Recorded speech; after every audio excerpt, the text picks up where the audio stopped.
What's up, men? Tonight we start with a subject both scandalous and scholarly. The intimate, complicated, and occasionally downright weird world of medieval intercourse. It became an technology of chivalry and deeply suspicious herbal remedies. A time whilst foreplay regularly intended asking in a well-mannered way and hopping no one's looking. So, earlier than you get cozy, take a moment to just like the video and subscribe, but only if you truly experience what I do right here. And permit me recognize within the feedback in which you are tuning in from and what time it's far for you. It's always charming to see who's becoming a member of us from round the sector. Now dim the lighting fixtures. Perhaps activate a fan for that smooth history hum, and allows ease into tonight's journey together. Allows start with the most important false impression. Medieval intimacy did no longer spread below silk sheets in candle-lit chambers, even as a lute performed softly inside the heritage. In truth, the setting became commonly a small, unmarried room home shared by using an entire own family, which include kids, getting older relatives, more than one goats, and a fowl who had robust critiques about private area. Privateness, as we think of it, truly did not exist. Most peasants lived in houses in which the kitchen, bedroom, and solid have been technically the identical square photos, just with one-of-a-kind smells. If a couple desired a few alone time, they needed to get creative. Timing mattered. So did quantity. And ideally, so did whether the youngsters were asleep and dealing with the wall. Curtains were a luxury. Beds had been shared, or even the various top training. Servants is probably asleep at the foot of the mattress or status within the nook, pretending no longer to word anything. Many noble families stored records of bedroom preparations for legal or religious reasons, which is precisely as awkward because it sounds. Journeying also failed to assist. Hotels often had shared beds. It is right. General strangers would possibly sleep aspect by facet for the night time, which made matters even more complicated. Need a bit affection. You hire test if there's already someone within the mattress, and whether or not they delivered their boots. In case you had been married, and both events had been nonetheless conscious and moderately smooth, you may percentage a bed of straw and wish for the excellent. In case you were not married properly, you needed to be twice as quiet and 3 instances as careful. Communities were small, walls have been thin, and gossip traveled faster than plague rats. For those living in monasteries or convents, the rule changed into simple. No privacy, no distractions, and truly no late-night whispers. But even there, human nature every now and then made matters complicated, which explains why many abbeys had strangely excessive garden walls. Within the medieval global, few things formed private life extra than the church, and it had lots to say approximately what went on behind closed doors, or more accurately, at the back of shared curtains. In line with church teachings, physical intimacy had one primary characteristic: making greater humans. That turned into it. No longer satisfaction, not bonding. No longer stress relief, simply reproduction. Everything else distracting at pleasant, sinful at worst. This wasn't just Sunday sermon material. Bishops, theologians, and confessors wrote particular instructions on what become, and wasn't ideal in case all of us dared to improvise. Positive days of the week have been off limits. So had been predominant feast days, fasting days, holy days, and in some regions, entire liturgical seasons. Need to be near your spouse throughout Lent. Suppose once more. Creation additionally no. That left perhaps Tuesdays in April. Even inside marriage, there had been expectations. Couples had been endorsed to method each other with modesty and restraint. Expressions of love have been ideal, but no longer excessive. Displays of passion had been, to place it mildly, frowned upon. One 13th century guide advised that married couples have to have interaction and intimacy without satisfaction, without sin, and immediately. That is by way of all accounts a fairly joyless tick list. The desired technique became missionary, and not only for non-secular symbolism. It became deemed the maximum herbal, and consequently the least probable to offend God, the saints, or your neighborhood priest. Something else become considered suspect.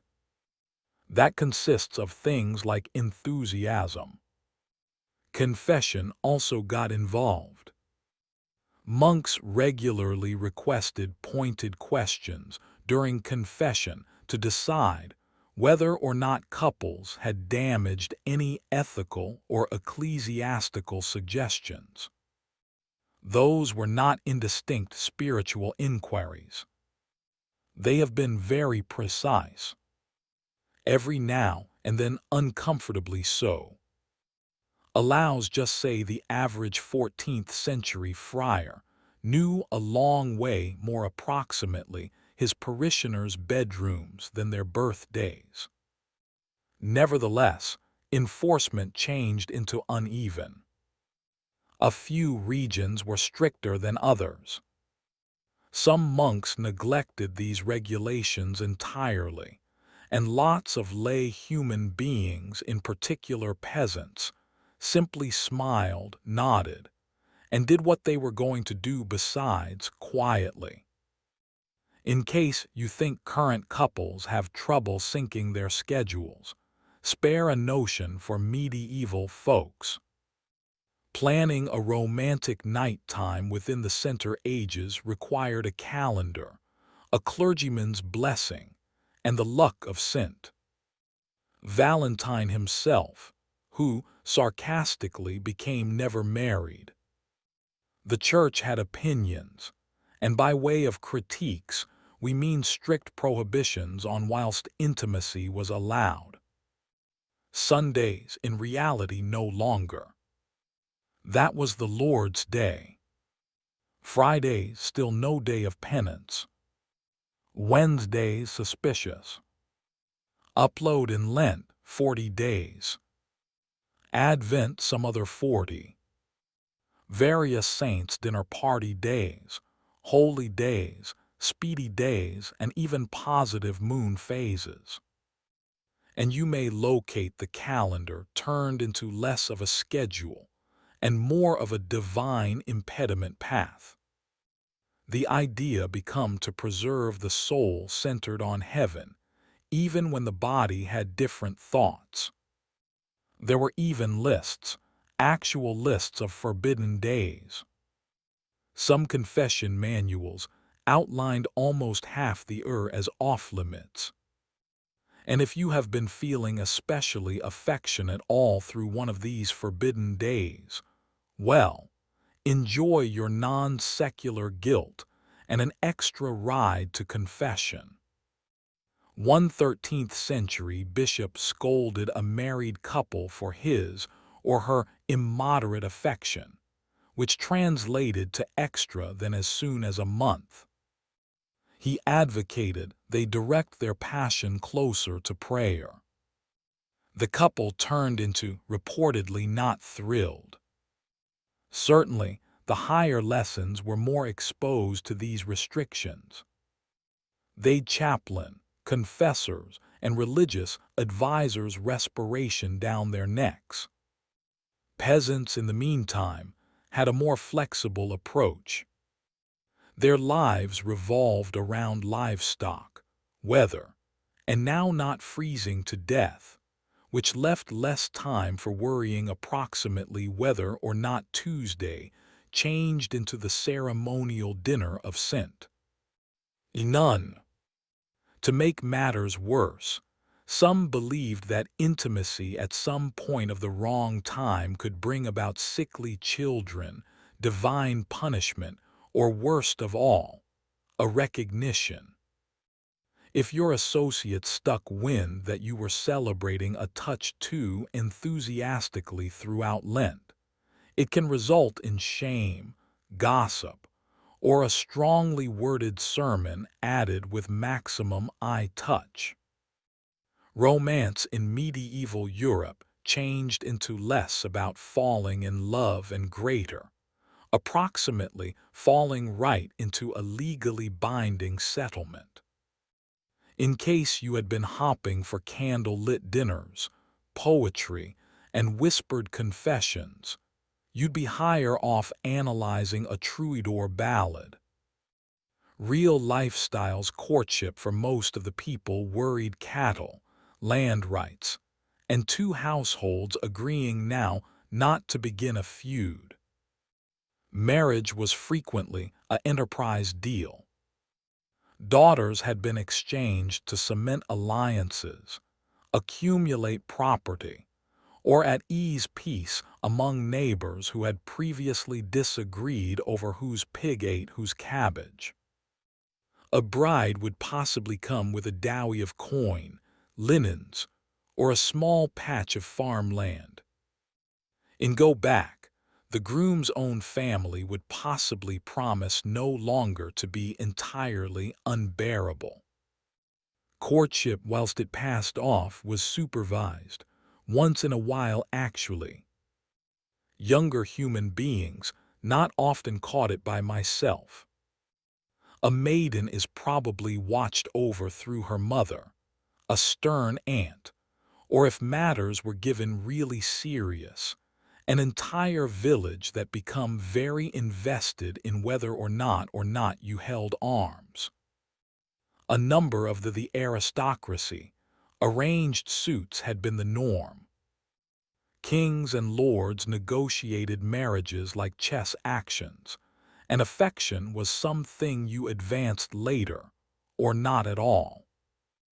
As one medieval proverb greater or less said, better a rich in shape with a grumpy face than a terrible one with dimples. Romantic. Even among peasants, realistic issues ruled. A person's suitability became judged by means of his land, gear, or the scale of his ox. And ladies. They were evaluated on their housework abilities, popularity, and popular potential, to now not begin drama on the marketplace. This does not suggest love did not exist. It did. But it typically got here after marriage, not before. If affection grew through the years, that changed into considered a bonus, no longer a requirement. Think about it like medieval emotional DLC, no longer included within the base marriage bundle. Nonetheless, where there's a will, there may be a workhund. Mystery flirtations, playful songs, and moonlit walks to the village nicely became the unsanctioned facet quests of medieval dating. Simply be cautious. Get caught kissing in the back of the barn, and you may face public penance. A first-rate or a completely disillusioned father with a pitchfork. Permit's remedy, one of the most chronic legends about medieval relationships. Chastity belts. Yes, you have possibly visible them in cartoons, ancient dramas, or very unlucky museum present stores. The one's iron gadgets allegedly locked round a female's waist at the same time as her husband went off to struggle, leaving her physically and morally sealed. Except now not simply. There may be no stable ancient evidence that chastity belts have been ever widely used inside the middle a while. In reality, maximum examples we've these days come from the Renaissance or maybe the Victorian era. Intervals extra obsessed on the idea of medieval repression than with what in reality took place. Lots of those belts have been created as comic story gadgets, warnings, or museum curiosities, no longer functioning gadgets. Medieval manuscripts, which often record all varieties of uncomfortable details, are suspiciously silent about mass belt distribution. No tailor marketed them. No laws regulated them. No churches exceeded them out all through awkward marriage ceremonies. It's almost as if, and live with me here, they were not really a thing, which makes experience due to the fact the design is wildly impractical. Medieval hygiene became already questionable.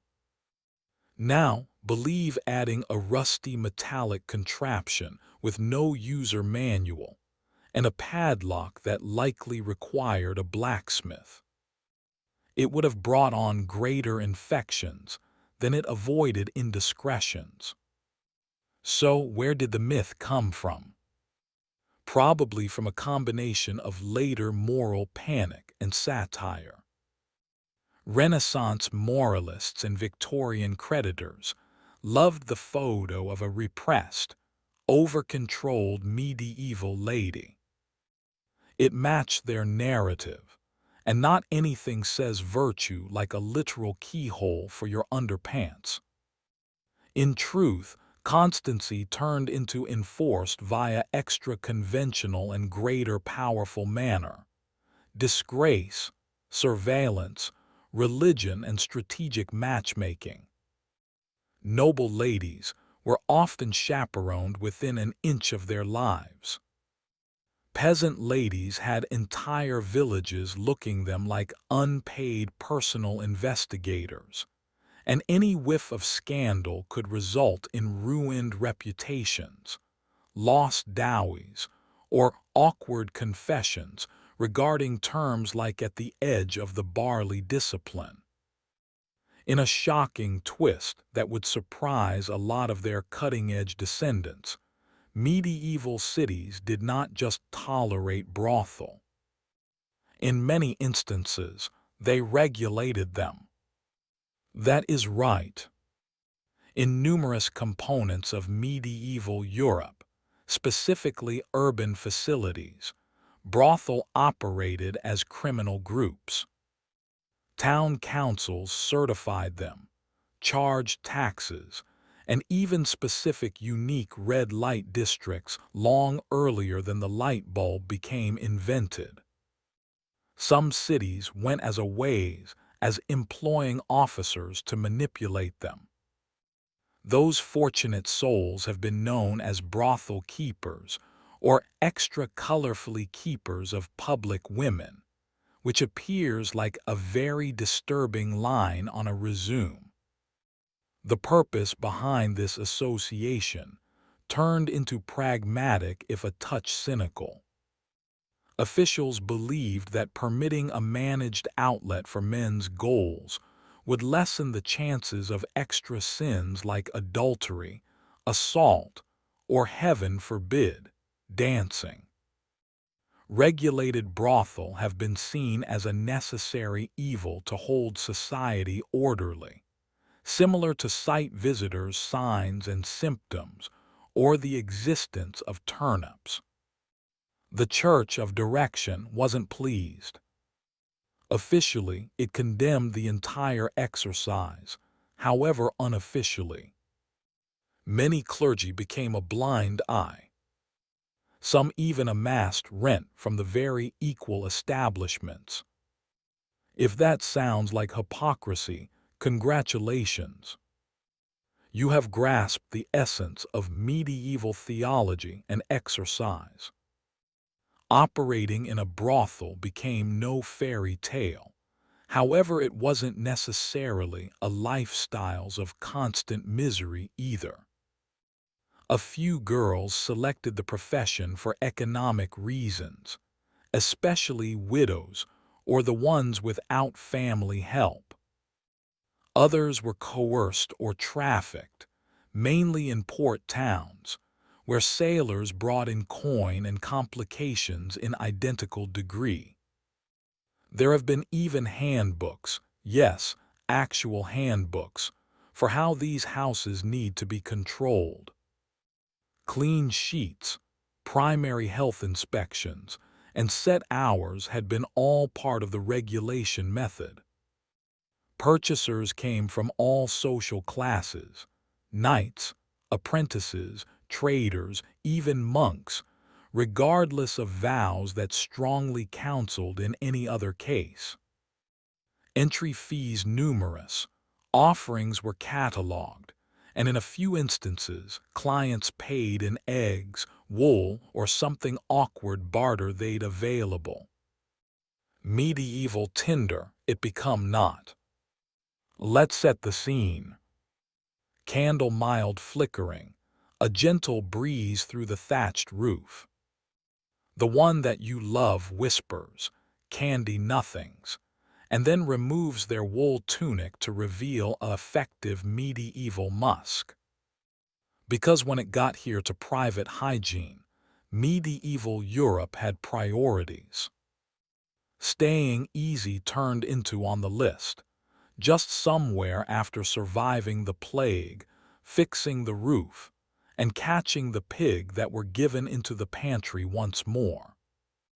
Bathing did show up, however now not almost as regularly as current noses would wish. Peasants bathed now and again, perhaps as soon as a month, greater if they fell right into a river by using twist of fate. Soap changed into both homemade or imported, expensive and used sparingly.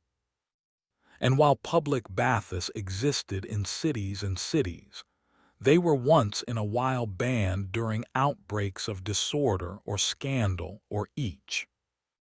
If you were rich, you had options. A hot bathtub will be drawn, scented with herbs, and accompanied via being rubbed with linen cloths by attendants. If you were bad, your sponge bath worried a cold bucket, and the indistinct desire that nobody could word your aroma over the stables. To add complexity, water itself became every so often viewed with suspicion, mainly bloodless water. A few believed bathing too often could weaken the frame or open the skin to infection. Others absolutely didn't have the time or the bathtub, or any water that wasn't already being fought over by way of the neighborhood ducks. Now, consider trying to impress someone below these conditions. Fragrance, mainly for the elite. Deodorant, a dream of the distant future. Dental care nicely. You may rub your tooth with ash or chew mint leaves in case you were fancy. Kissing changed into honestly an adventure. Clothing didn't help. Layers of wool, leather, linen, and fur trapped heat, sweat, and every scent you encountered at some point of your day, including the contents of the chamber pot and the mystery stew. And yet humans still observed approaches to fall in love, flirt, and get close. Possibly our standards have been specific. Or perhaps when absolutely everyone smelled equally awful, love became absolutely blind and nostril blind. In medieval Europe, controlling the size of your family became a bit like trying to influence a cart without a wheels, no reins, and a specifically uncooperative goat. Technically viable, but no longer something you may expect. To be clean, people did strive. Just because contraception wasn't effective by means of cutting-edge requirements did not suggest medieval folks had been oblivious. They were very lots aware that sure behaviors caused bobbies, and plenty of went to complex, if on occasion baffling, lengths to save you it. Some of the more scientific strategies blanketed herbal combinations, animal membranes, and rituals that worried burying positive objects close to your doorstep. One popular method recommended drinking wine boiled with beaver testicles. Others encouraged wearing amulets blessed via someone who with any luck wasn't guessing. Some guides even claimed jumping up and down vigorously after intimacy might assist, which if not anything else, likely burned a few energy. There were also early variations of barrier methods, though calling them reliable could be generous. Linen soaked in diverse concoctions was one technique. A few courageous souls attempted wax, and there are scattered references to allows call them medieval prototypes of what would later become acquainted latex devices. However, do not ask how they were made. You sincerely do not need to know. The Church of Root changed into now not amused. Any try and avoid thought turned into often classified sinful or unnatural. Procreation was the stated intention of marriage, and something that were given in the way of that divine mission was frowned upon, or more generally denounced loudly from the pulpit. Nevertheless, now not everybody accompanied church steering.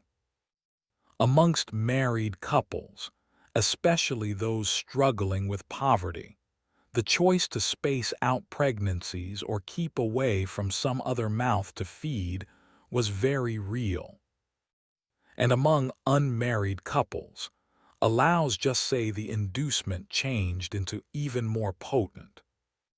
But no matter the technique, reliability become low. Birth manipulate such because it changed into, depended on people knowledge, neighborhood herbs, and a stunning amount of hope.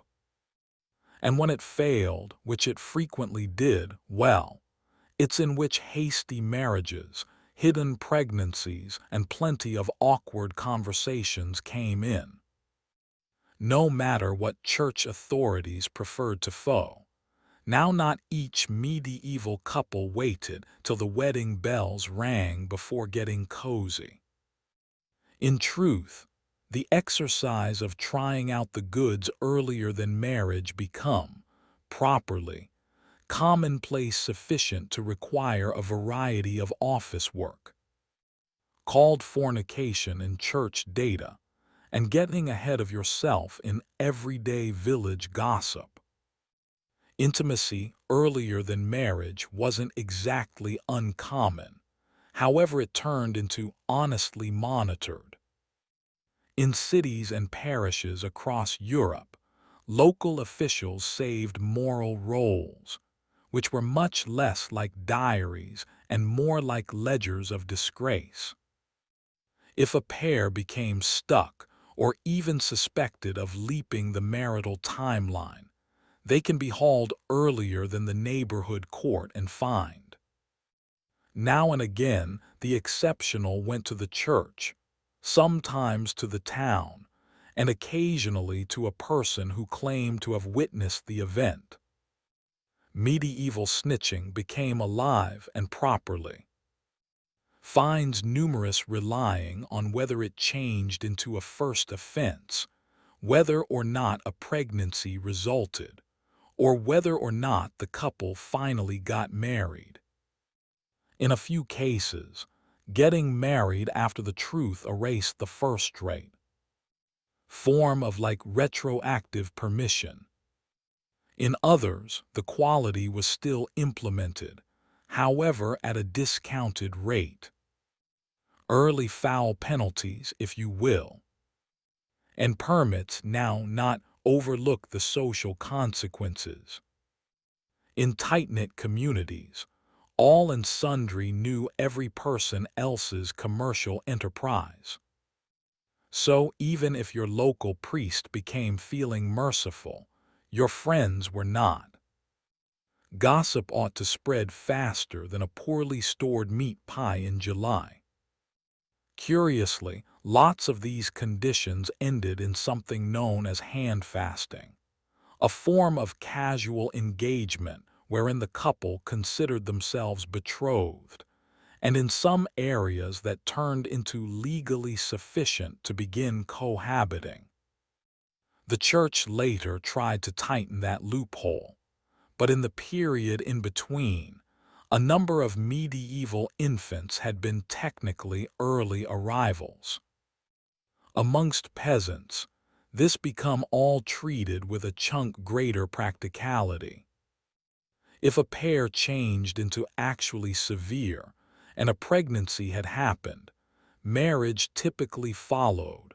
From time to time moved quickly along with a mild nudge or company push from each families. Amongst nobles, however, results will be far worse, mainly if inheritance or reputation was on the road. Inside the medieval international, virginity wasn't just a virtue. It changed into a contract clause, a political tool, and every so often a community-wide obsession. Many of the peasantry, expectations varied by using vicinity and condition. A young female changed into typically expected to arrive at marriage untested, at the least officially. But if she failed to, nicely, a few eyebrows could upward thrust, and a small exceptional or shotgun wedding would possibly type things out. For the higher instructions, though, things were given severe. Noble girls' virginity became directly tied to inheritance, alliances, and circle of relatives' honor. A broken engagement might spark a feud. A being pregnant out of wedlock should derail generations of planning. So how did they verify it? Well, badly.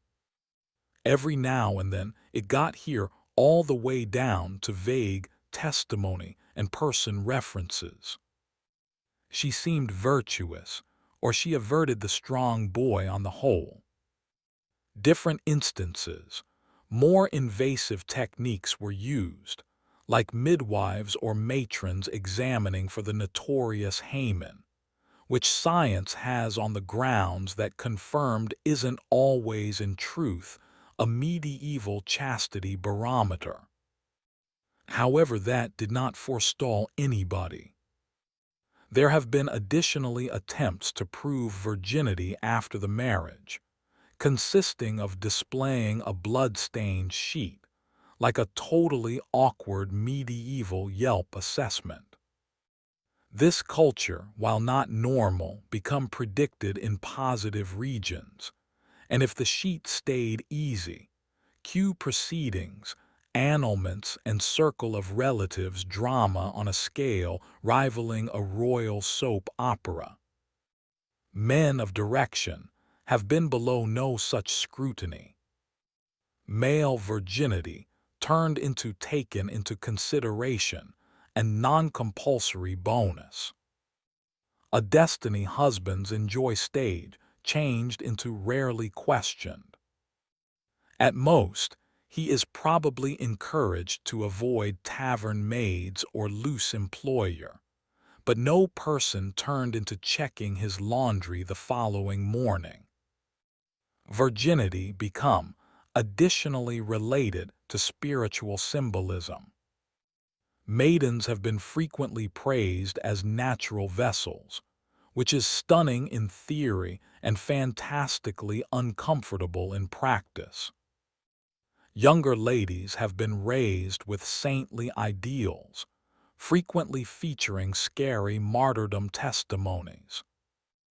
And if a marriage become annulled for the reason that a bride have been cheating, it did not just wreck her. It can drag down her whole circle of relatives' honor and belongings claims. So sure, in medieval Europe, virginity wasn't just about morality. It became criminal currency. In case you're questioning whether or not same-sex attraction existed in medieval instances, the solution is a powerful yes. Human nature failed to start inside the 20th century. However, if you're questioning whether or not it was openly regular, that's in which things get complex. Medieval society changed into structured around religious doctrine, social roles, and belongings rights. And all three had a lot to say about who could love whom. Spoiler alert, it turned into usually a man and a lady within marriage, ideally for the reason of creating more villagers. Officially, same intercourse intimacy was categorized a sin by the church, frequently lumped in with other unnatural acts like dancing on ceremonial dinner days or studying too many books. Punishments various wildly depending on area, term, and who was concerned. A peasant couple might get a scolding and penance. Nobles, they could face exile or quietly be left out if they had enough land. However, at the same time as the church thundered from the pulpit, actual lifestyles changed into messier. We have statistics, poems, letters, even criminal files that show emotional, romantic, and every so often bodily relationships among human beings of the equal sex. Some clergymen wrote love letters to each other in Latin that sound suspiciously less brotherly and greater longing. Noble girls occasionally shared beds and declared different devotion in phrases that might make a troubadour blush. Medieval Europe also had social systems that blurred lines. All-male monasteries and all-woman convents created deep emotional bonds. Knightly brotherhoods have been full of vows and affectionate language. A few historians debate whether or not these have been romantic, platonic, or something in among. However, both way, there were emotions involved and likely poetry. As for terminology, the modern idea of sexual identity did not exist. You failed to pop out. You just lived carefully, quietly, and frequently coded in allegory. There were no pleasure parades, but there have been songs, saint stories, and suspiciously excessive pilgrimages taken in pairs. Adultery in medieval Europe became a chunk like handling a stray fowl at the same time as juggling knives. Unstable, loud, and possibly to give up with someone losing a piece of pride or assets. Allows be clean. Adultery wasn't just a personal failing. It was a social offense. Marriage turned into seen now not handiest as a holy sacrament. However, additionally a prison contract, a property deal, and frequently a strategic alliance. So when someone strayed, they were not just breaking hearts. They had been tampering with inheritances, dowies, and the always fragile neighborhood gossip equilibrium. For ladies, the stakes have been considerably higher. A married woman stuck in an affair may want to face public shamming, loss of dowry rights, compelled penance, or even exile, in particular if she had the audacity to get caught with evidence. Adulterous noble women would possibly locate themselves imprisoned, divorced, or in excessive cases discreetly eliminated from court docket existence. Suppose less scarlet letter, greater scarlet go out. Men, then again, were given extra leeway.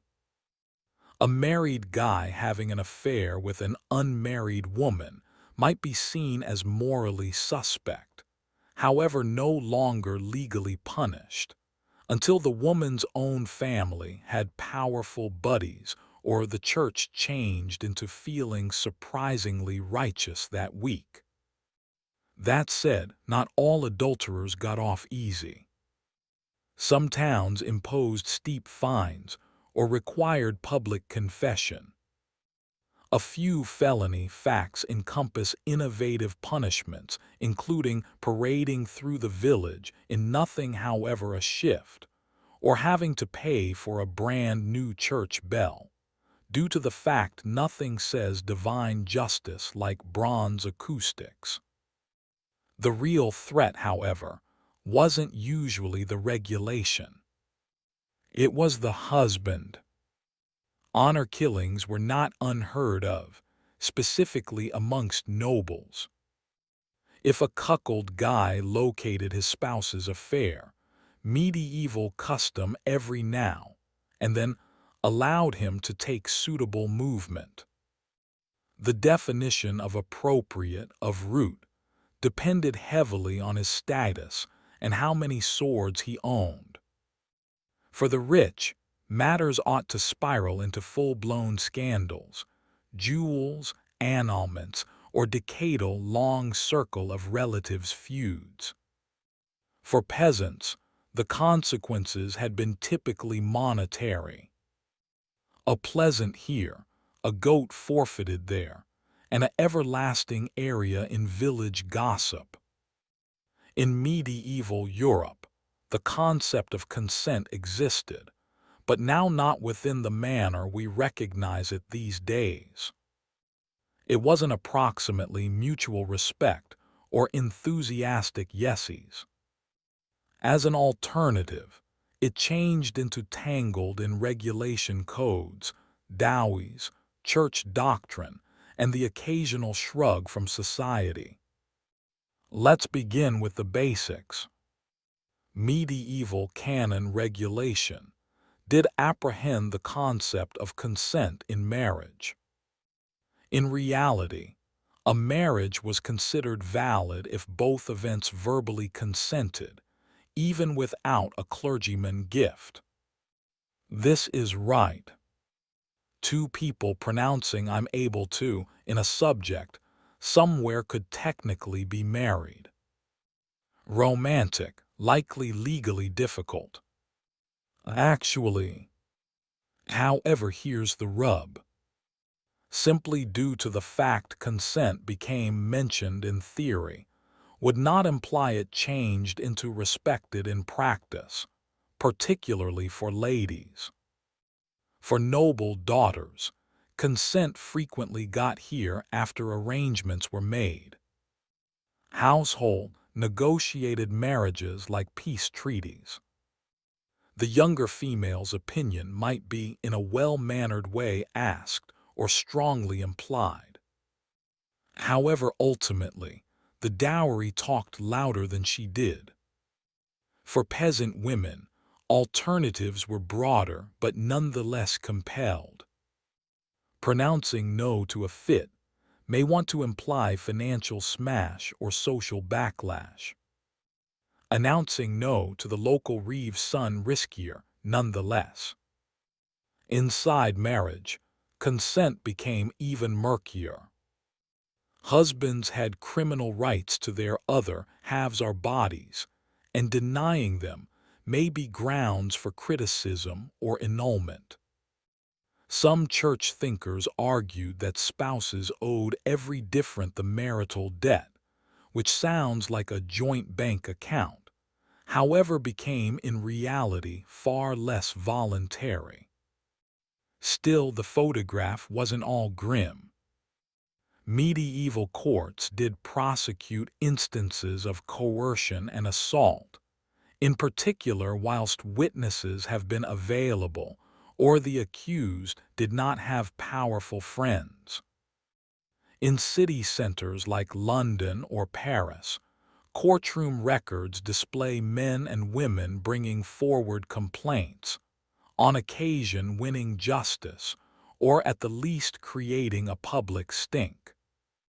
And allows no longer forget the literary side. Medieval memories are complete of complicated dynamics. Courtly love poetry, as an instance, frequently danced round consent with knights pinning, girls refusing, and every body dramatically swooning. If not anything else, they knew it become crucial to invite, despite the fact that they unnoticed the answer. In case you ever felt like the medieval church had a complicated courting with physical pleasure, you're right. It wasn't simply complicated. It became borderline suspicious. And that suspicion extended right into the bedroom of each married couple, in which the church preferred ideally that not anything too fun turned into happening. To be fair, the church failed to outright ban marital members of the family. That were a logistical nightmare for inheritance, populace, and, well, humanity. But it did strongly suggest moderation, extreme moderation, like once a month within the dark, no smiling kind of moderation. Theologians of the time praised celibacy as the highest form of spiritual area. Saints have been celibate. Monks and nuns took vows. Even married couples have been recommended to stay in continence, abstaining absolutely, specifically in the event that they had been older, holier, or genuinely tired of every different. A couple who voluntarily gave up intimacy was praised as being halfway to sainthood, or at least midway to split beds. A few church thinkers like St. Jerome went even in addition.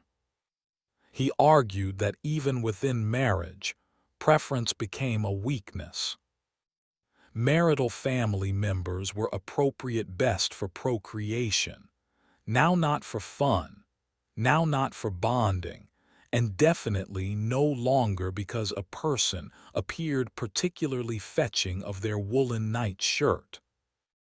This mindset filtered down into confessionals and moral manuals. Monks had been instructed to ask married parishioners if they had been too lustful, even with their very own spouses. Photograph the awkward silence that have to have accompanied that query at the altar rail. And yet people nonetheless lived their lives. Maximum peasants, merchants, and even nobles nodded in a well-mannered way on the church's teachings, then went home and did something felt proper among chores, taxes, and the bizarre peasant rebellion. Permits be sincere. After a protracted day thrashing barley or settling land disputes, a little affection possibly felt extra comforting than shameful. But for the simply religious, celibate marriages have been held up as fashions of religious partnership. These have been couples who lived collectively, prayed together, and considered carnal urges an aspect of the beyond, or as a minimum an aspect higher left to more youthful, much less holy villages. After everything we've covered, organized marriages, fines for flirting, natural start manipulate, suspicious bathtub behavior, and church warnings in opposition to smiling an excessive amount of, you might be thinking, did medieval human beings clearly fall in love? The solution is sure, awkwardly, passionately, and once in a while even fortunately. Regardless of the rigid social structures and ethical sermons, love observed a way to bloom in the cracks.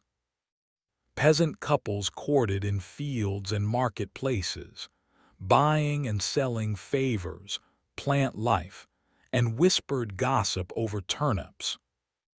Noble enthusiasts exchanged poetry and mystery glances in the course of formal banquets, whilst pretending to care, approximately searching falcon breeds.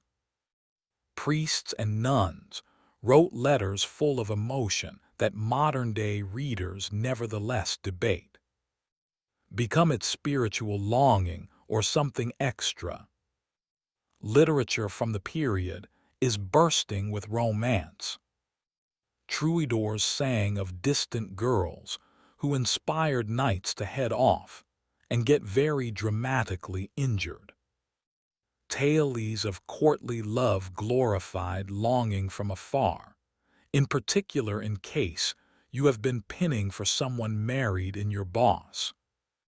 Certain the affection was frequently not possible, but howdy, that's in which the pleasant verses come from.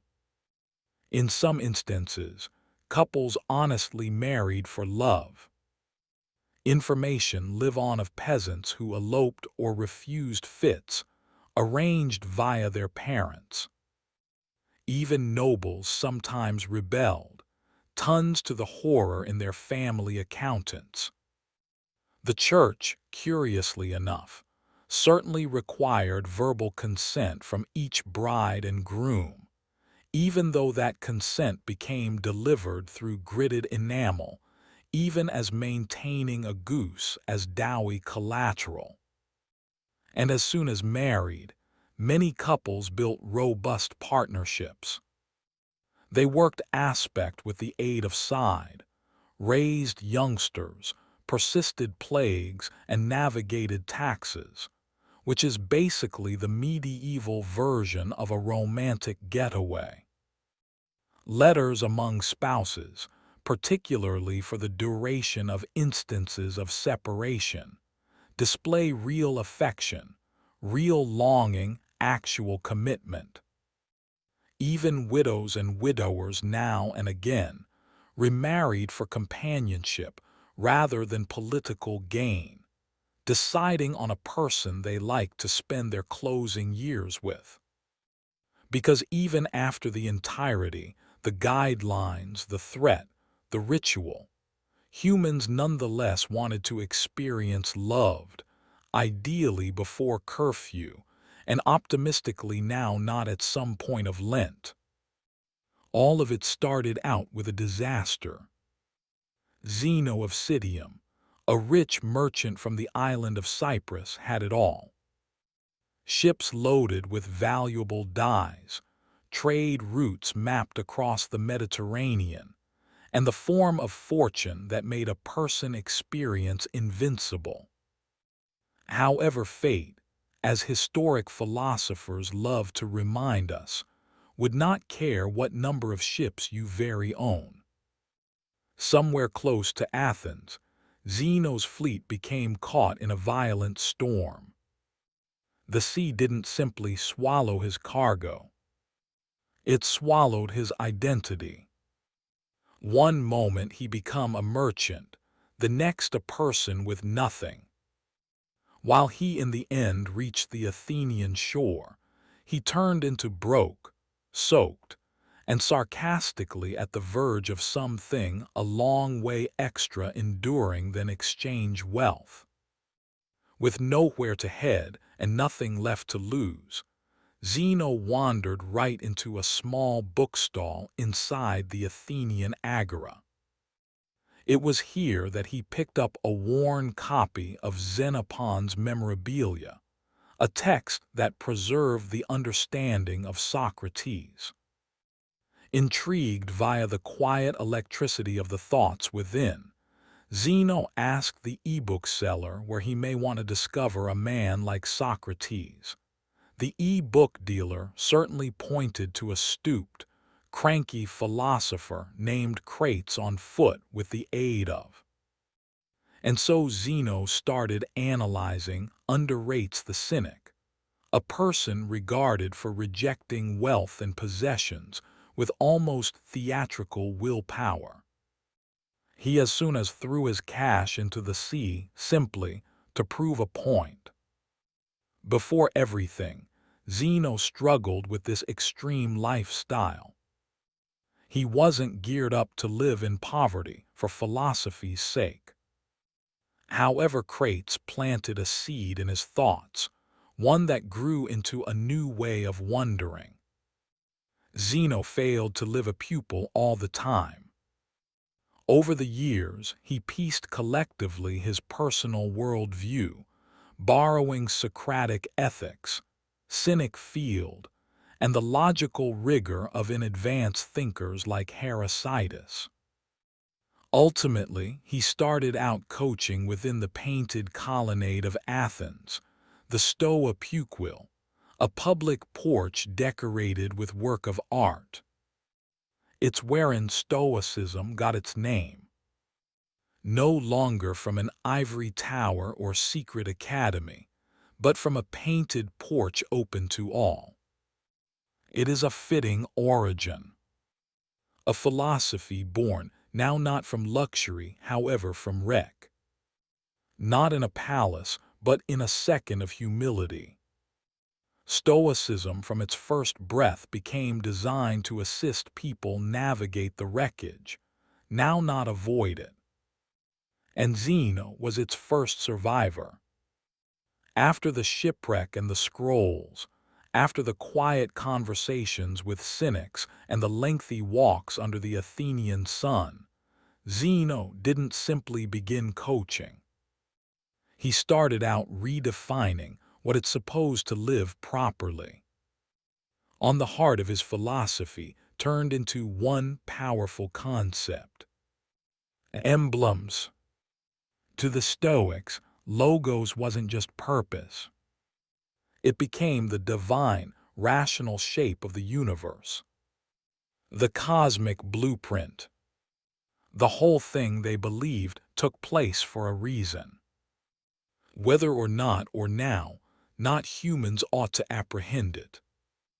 The arena, messy as it regarded, became ordered. And if you could align your wondering with that cosmic order, you may live with peace, clarity, and ethical energy. Zeno and his early fans taught that virtue, arete in Greek, turned into the simplest real excellent. Now not reputation, now not wealth, now not even bodily health. Those were indifferents, things that is probably nice to have, however failed to define your ethical worth. What mattered turned into the way you treated them. And that is in which the Stoic mindset takes shape. The world throws chaos at you, but you remain unmoved. No longer emotionless, however anchored. You cannot manipulate external events. You can't manage what human beings say or do. However, you may constantly control your mind, your actions, and your responses. It was radical.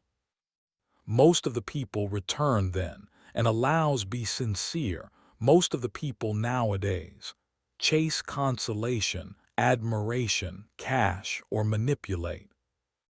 But Stoicism offered a quieter route. Live in concord with nature, accept destiny without resentment, and try handiest to be good, no longer to sense appropriate. Their favorite analogy: lifestyles is like being a canine tied to a cart.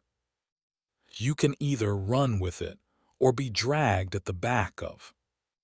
Either manner, the cart's going forward.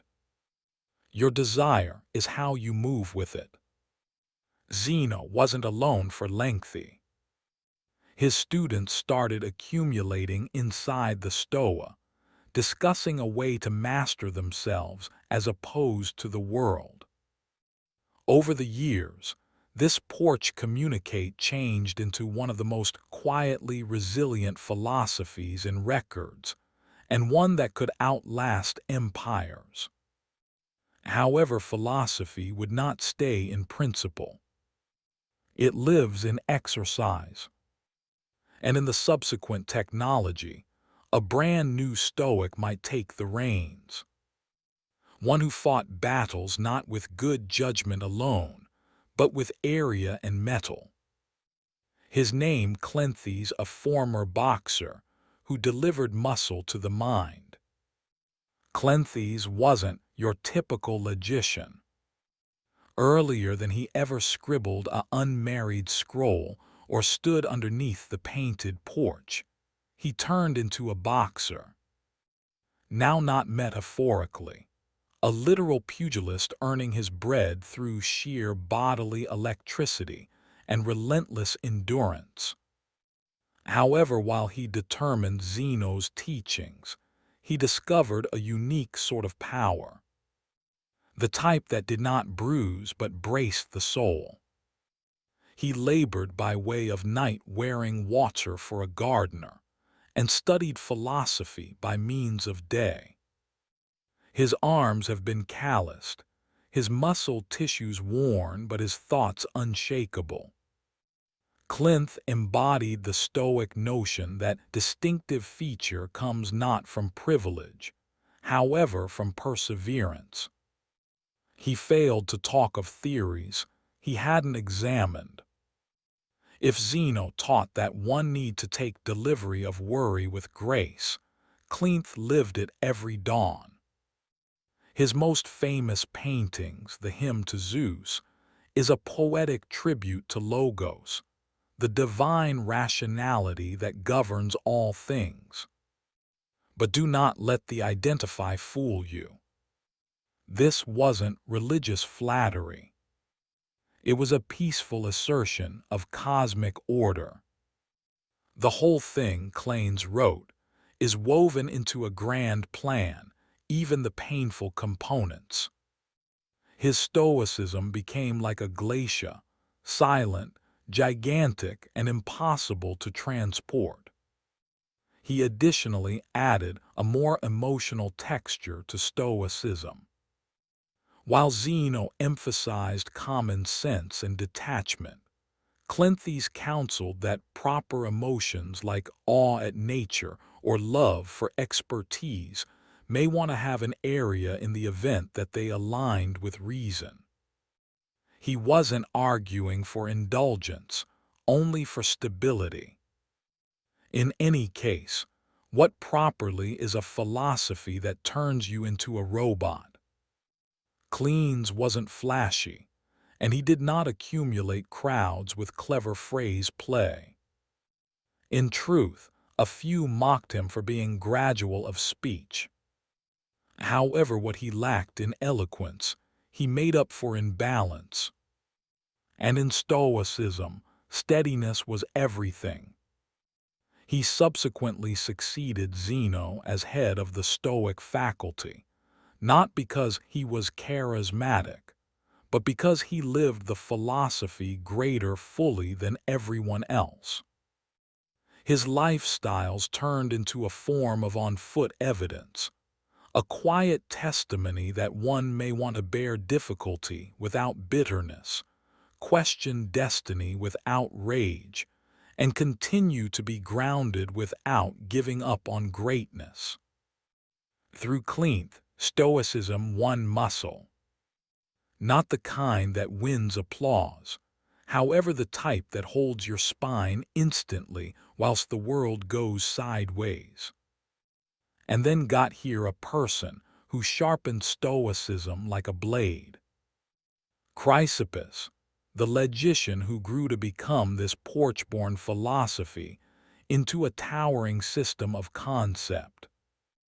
If Zeno founded Stoicism and Cleanthes gave it strength, Chrysippus gave it its skeleton. Without him, Stoicism might have crumbled into indistinct ideas and forgotten porch lectures.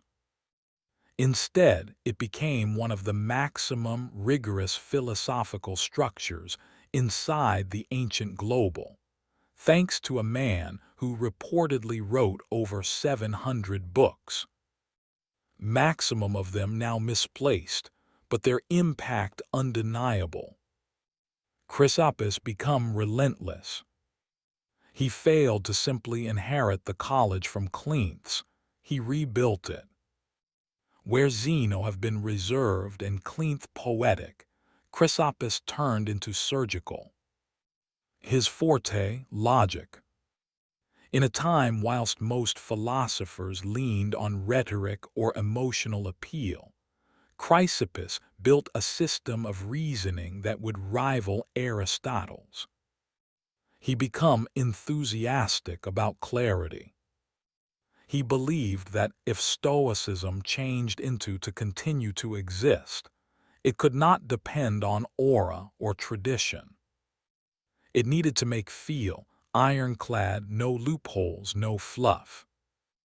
He refined the Stoic distinction between what is in our manipulate and what isn't. He expanded their ethics, metaphysics, and physics into something coherent and unapologetically tough. Chrysippus argued that distinctive feature by myself was enough for happiness, now not virtue plus comfort or distinctive feature plus friends. Simply distinctive feature, full forestall.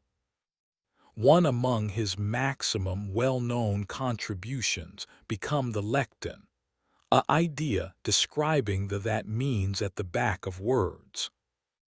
He argued that each spoken phrase had a sayable, a layer of content material carried by using speech tied to good judgment. It'd sound abstract. However, this deepened the Stoic understanding of cause and clarity, which for them was essential to an amazing lifestyles. But he wasn't just dry parchment and dusty scrolls. Chrysippus had a biting wit. As soon as when accused of now not training what he preached, he supposedly replied, "Would you blame a medical doctor who receives unwell?" He nonetheless is aware of how to treat contamination. Stoicism wasn't about pretending to be ideal. It was approximately attempting every unmarried day to shut the space among your moves and your beliefs. Thanks to Chrysippus, Stoicism hardened. It became extra than a consolation for shipwrecked traders or poetic containers.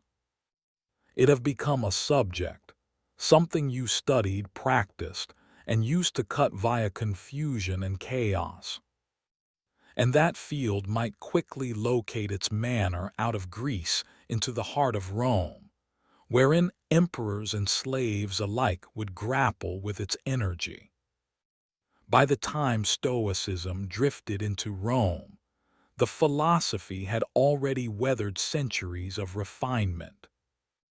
However, inside the fingers of the Romans, it advanced from a Greek intellectual pursuit into a way of lifestyles appropriate for statesmen, generals, and even emperors. The Romans were not inquisitive about abstract metaphysics or syllogisms about lecture. They desired practicality. They faced wars, conspiracies, betrayal, and personal destroy. And they needed a system that might keep their internal global steady, whilst the outer global collapsed. Stoicism, with its cognizance on self-mastery and distinctive feature, inside the face of chaos, become a perfect match. Input Seneca the younger, truth-seeker, playwright, and reluctant advisor to the notoriously risky Emperor Nero. Seneca wasn't born into trouble. He became a wealthy elite, well-knowledgeable, and dangerously close to power. However, despite his position, his writings display a person deeply aware about lifestyle's fragility and the corrupting lure of consolation. In his letters to Lucilius, Seneca preached restraint, mindfulness, and ease. He warned against being ruled by emotion or desire. But his very own life was a battlefield among Stoic beliefs and political compromise. He accrued wealth while he wrote about frugality. He served a tyrant even while writing approximately distinctive feature. But in place of discredit him, this tension makes him greater relatable. Seneca did not pose as a saint. He became painfully aware about his contradictions. His advice to others frequently got here with a quiet self-rebuke. "I'm no longer a wise guy," he wrote, "however a lover of understanding." And maybe that's the maximum Stoic issue of all, no longer to claim mastery, but to pursue it humbly. At the same time as Seneca supplied Stoicism to the elite, another Roman gave it to all people else. Epictetus, a former slave, crippled and impoverished. Epictetus owned nothing, now not even himself. And yet he taught that actual freedom comes from within. "You can chain my leg," he said, "but no longer even Zeus can triumph over my mind." To him, life's hardships were not boundaries. They have been training grounds for virtue. His teachings, preserved by using his scholar, Arrian, became a Stoic manual for internal liberation. In Rome, Stoicism turned into not simply philosophy.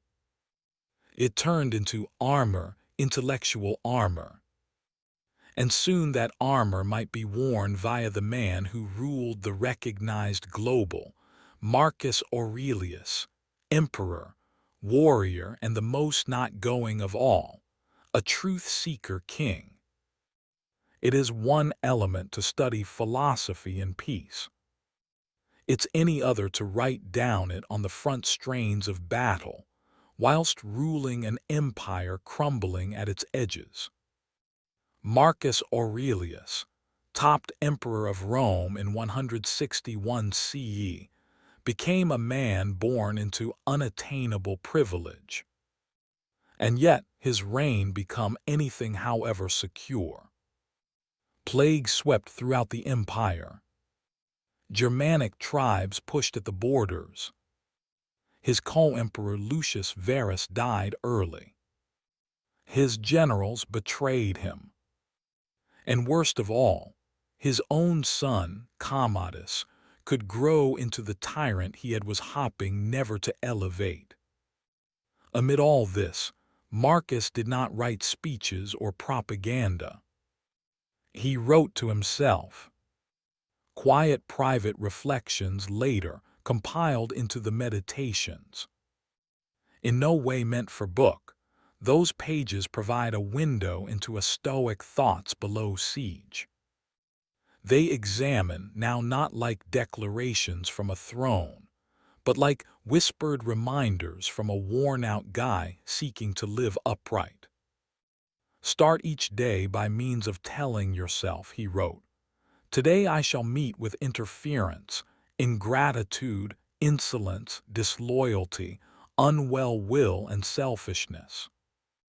That wasn't pessimism. It was instruction.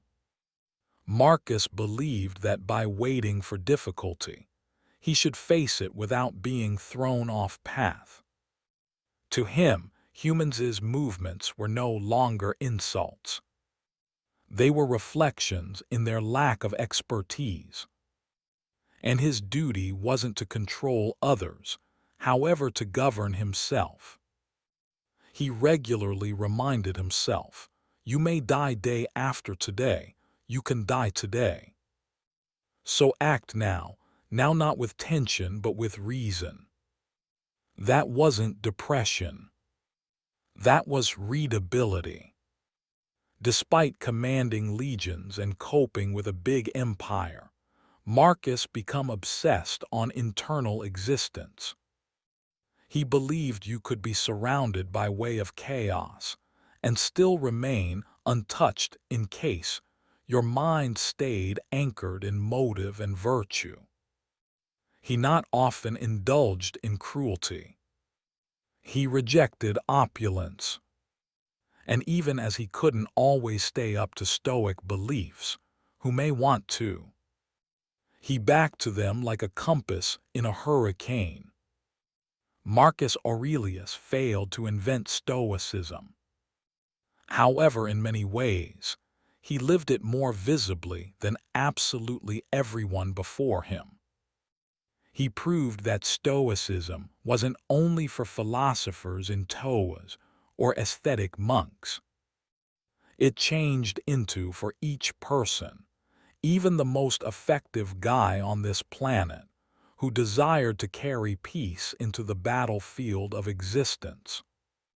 But after Marcus, the flame of Stoicism started to flicker. It would not vanish, but it'd retreat, waiting centuries to be rediscovered by way of new seekers of calm in the present-day international. After the loss of life of Marcus Aurelius in 180 CE, Stoicism failed to precisely die, but it dwindled. The philosophy that had as soon as stood at the coronary heart of Roman highbrow existence began to slide quietly into the history. A part of this needed to do with politics.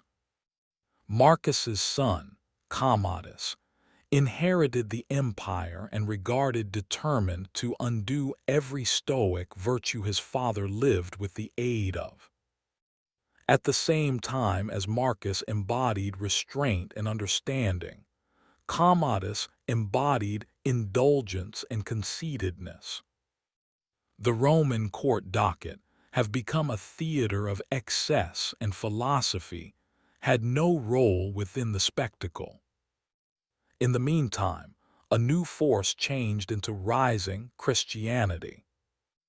As it spread through the Roman Empire and ultimately have become kingdom faith, its theology, rituals, and worldview began to update the historic faculties. In which Stoicism taught self-reliance, Christianity emphasized divine grace. Wherein Stoicism taught reputation of destiny, Christianity pointed out redemption and the desire of God. Although those ideas were not constantly in conflict, Christian thinkers frequently noticed Stoicism as a noble, however ultimately pagan device, admirable yet incomplete. And yet, Stoicism did not vanish. It absolutely migrated, its core ideas seeping into early Christian concept. Many church fathers favorite the Stoics. Thinkers like Augustine, even though vital of Stoic delight, reputable their moral seriousness. And monastic traditions, especially among Christian ascetics, borrowed heavily from Stoic subject. Silence, simplicity, denial of luxury, and the examination of sense of right and wrong. All of those might have felt right at home, inside the writings of Epictetus or Seneca. In the course of the medieval length, Stoicism have become a form of historical past philosophy, reputable via students, stated by clergymen, however not often practiced in complete. It become no longer a public motion or a street-side faculty. It changed into a whisper in the margins, kept alive via scribes, theologians, and the occasional curious mind. But survival is every now and then more potent than fulfillment. Stoicism's quiet persistence intended that after the intellectual winds shifted centuries later for the duration of the Renaissance and the Enlightenment, its ideas could be equipped to go back. For all its decline, Stoicism had left seeds buried inside the soil of Western thought. And whilst human beings all over again sought clarity, purpose, and power without illusion, those seeds could bloom. And sooner or later, they had even display up in locations no ancient logician ought to have imagined.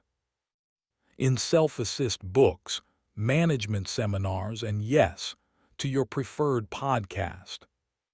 Stoicism's comeback didn't arrive with a scroll in hand. It came through blogs, books, and podcasts. After centuries of quiet impact, the historical philosophy observed itself suddenly reborn in the digital age, repackaged for an international buzzing with distractions, anxieties, and the strain to constantly optimize the entirety. In the 20th century, philosophers like Pierre Hadot had started out peeling lower back the layers of Stoicism, reminding readers that it wasn't simply an highbrow exercise. It became a way of lifestyles. No longer cold but contemplative, no longer harsh but restoration. Hadot argued that historic philosophy changed into at the start a religious practice, and Stoicism, extra than any other faculty, changed into supposed to be lived, not simply read. That message hit home for a brand new technology.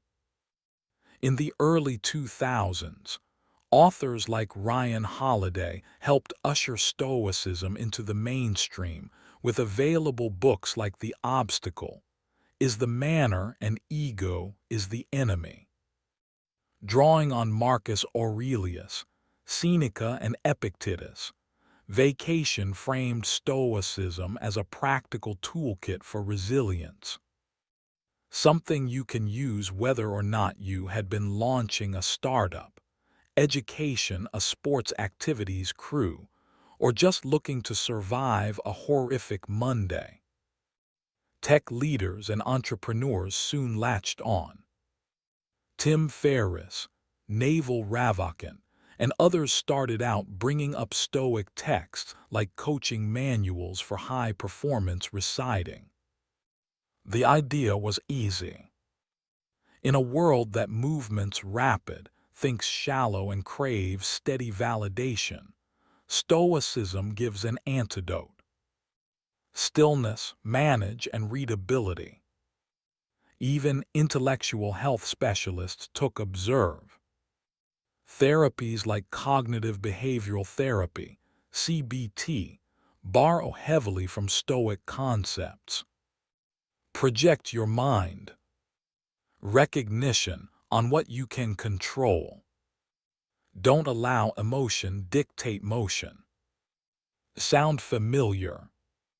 But the revival wasn't without grievance.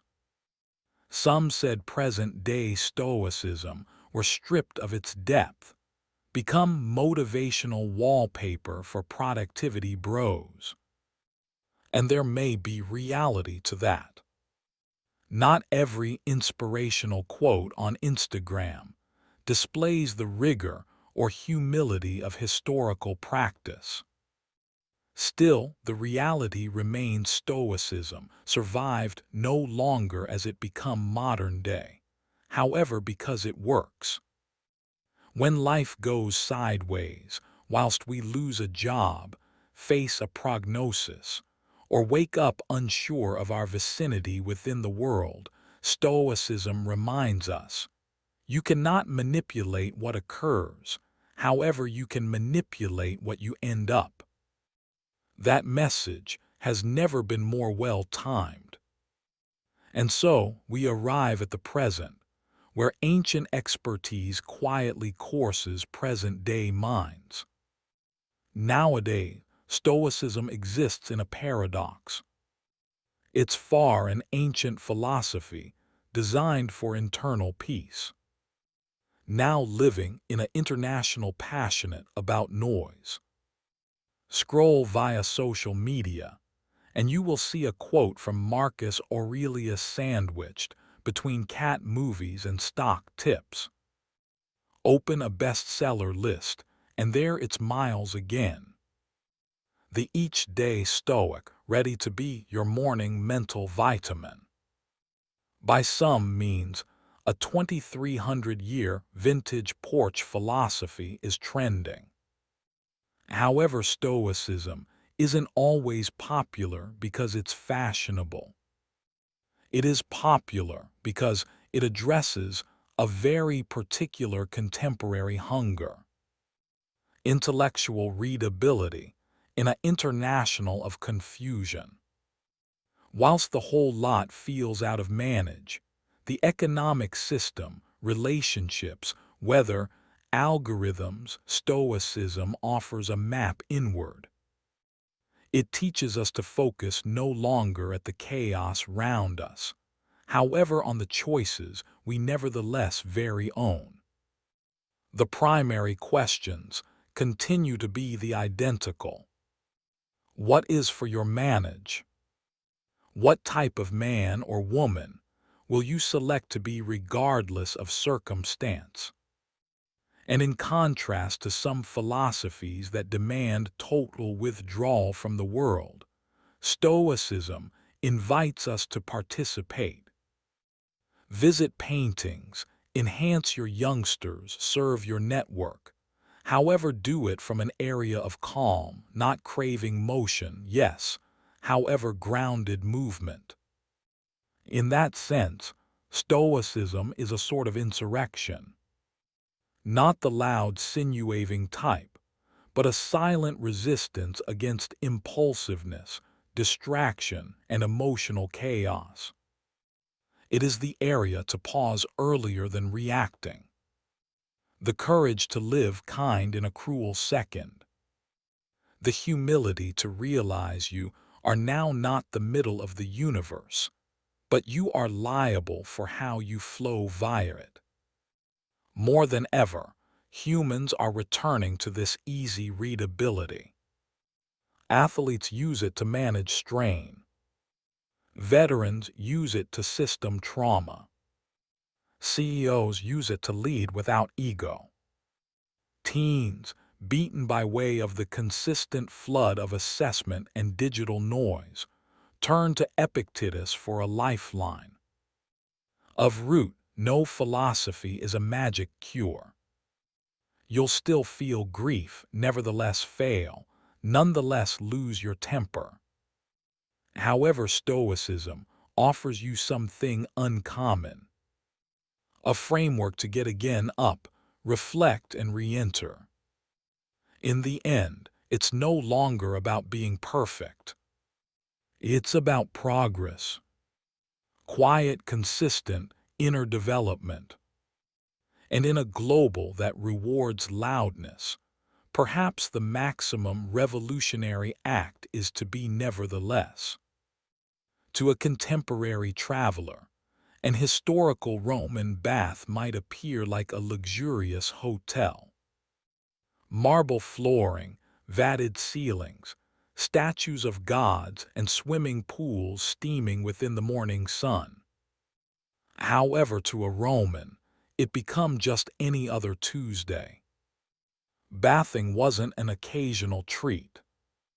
It became a daily ritual and, for lots, and vital a part of being Roman.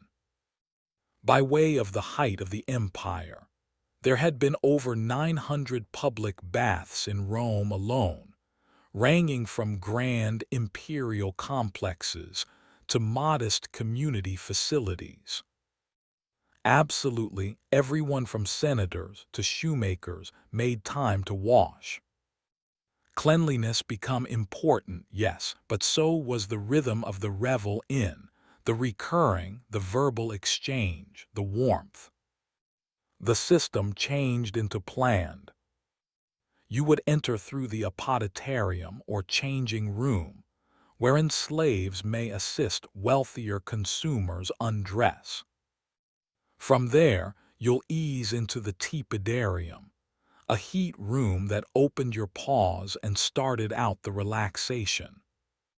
Then got here the calarium, the heart of the experience. A warm, steamy chamber, heated by way of an underfloor machine called the hypoc. Here bathers might sweat, scrape their pores and skin with striddles, curved metal equipment, and now and again even get a massage. Eventually, you'll plunge into the frigidarium, a chilly pool intended to tighten the pores and skin and jolt the senses. It turned into this evaluation, warm to bloodless, sweat to sit back, that gave the ritual its strength. Romans believed it was right for flow, digestion, or even mood. And honestly, they were likely proper. But more than hygiene or health, baths had been approximately belonging. You went to look and be seen. You gossiped, labored, debated politics, made business offers, or just eavesdropped on the state-of-the-art scandal. Some introduced their very own musicians. Others delivered snacks. Poets recited verses. Philosophers argued under domed ceilings, echoing with laughter and steam. In essence, a Roman bathtub turned into a democratic space, as a minimum by way of Roman standards. Reputation mattered. However, even emperors would possibly proportion a room with commoners. Slaves and ladies had constrained access or separate hours. However, they too had been a part of this daily world. For the Romans, bathing wasn't approximately conceitedness. It turned into about recurring, health, society, and rhythm. An area in which the individual dissolved just a chunk into the bigger hum of the empire, one breath of steam at a time. Roman baths weren't simply surprising. They have been engineering masterpieces. Long earlier than the cutting-edge sauna or heated flooring, the Romans figured out a way to transform bricks, fireplace, and water into an immersive well-being middle. On the core of this innovation changed into the hypox system, an early form of important heating. Below the flooring of the recent rooms, slaves stoked a roaring furnace or prefernium. This fireplace heated an area under the raised floor, supported by way of small columns referred to as pli. Hot air flowed through this subfloor chamber and up through flue within the partitions, radiating warmth through the room like a mild oven. The result, a steady enveloping warmth without smoke, suffocating the breathers. The architecture itself turned into strategic.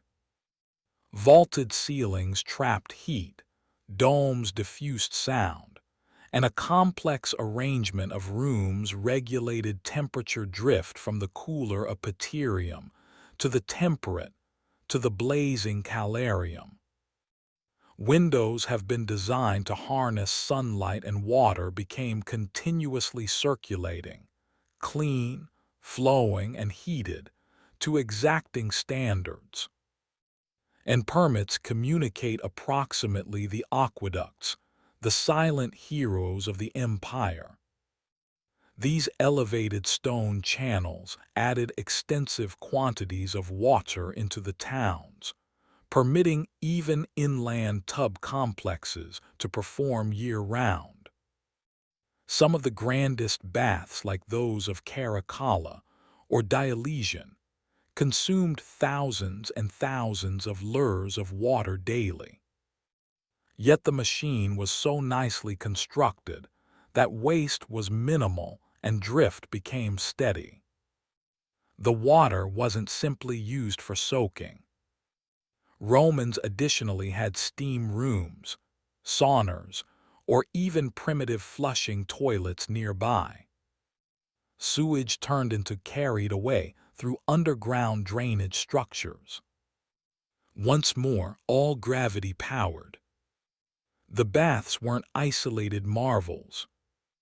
They had been included into the broader infrastructure of Roman city lifestyles. Upkeep changed into steady. People referred to as fornicator tended the furnaces, while others wiped clean the swimming pools, controlled components of wooden, or repaired tiles and plumbing. It was exertions intensive, but the reward turned into clean. Those buildings didn't just close in years. Many stood strong for centuries. In an age with no electricity, no industrial equipment, and no virtual thermostats, the Romans created an unbroken revel in of heat, comfort, and drift. That's why strolling into a Roman bathtub wasn't simply coming into a building. It became coming into a gadget. One powered through fireplace, sustained via water, and formed through genius. No matter all of the sweat, steam, and striddles, Roman baths were in no way just about bodily cleaning. They had been about facts.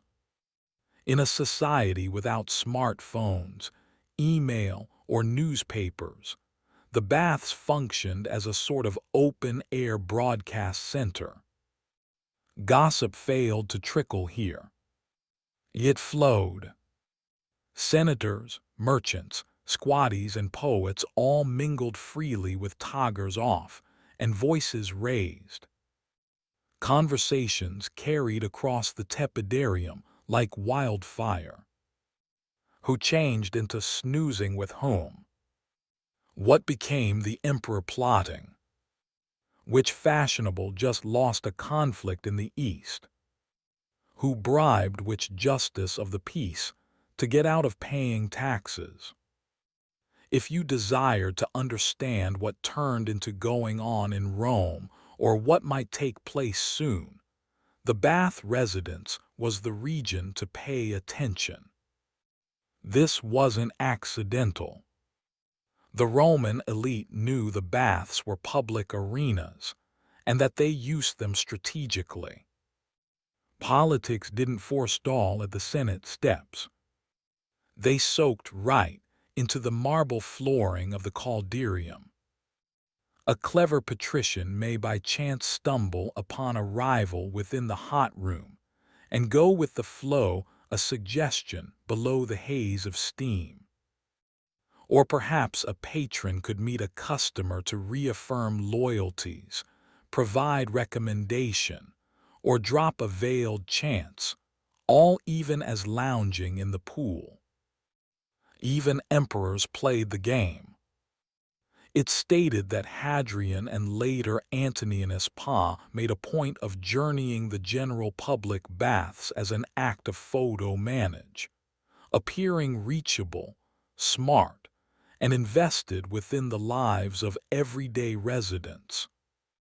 Of root that they had private bath wings, too, however displaying up within the public sector become an announcement. I am still one in all you. Type of. It wasn't just politics that steamed up the tiles. Businessmen negotiated deals. Poets recited lines. Philosophers debated ethics.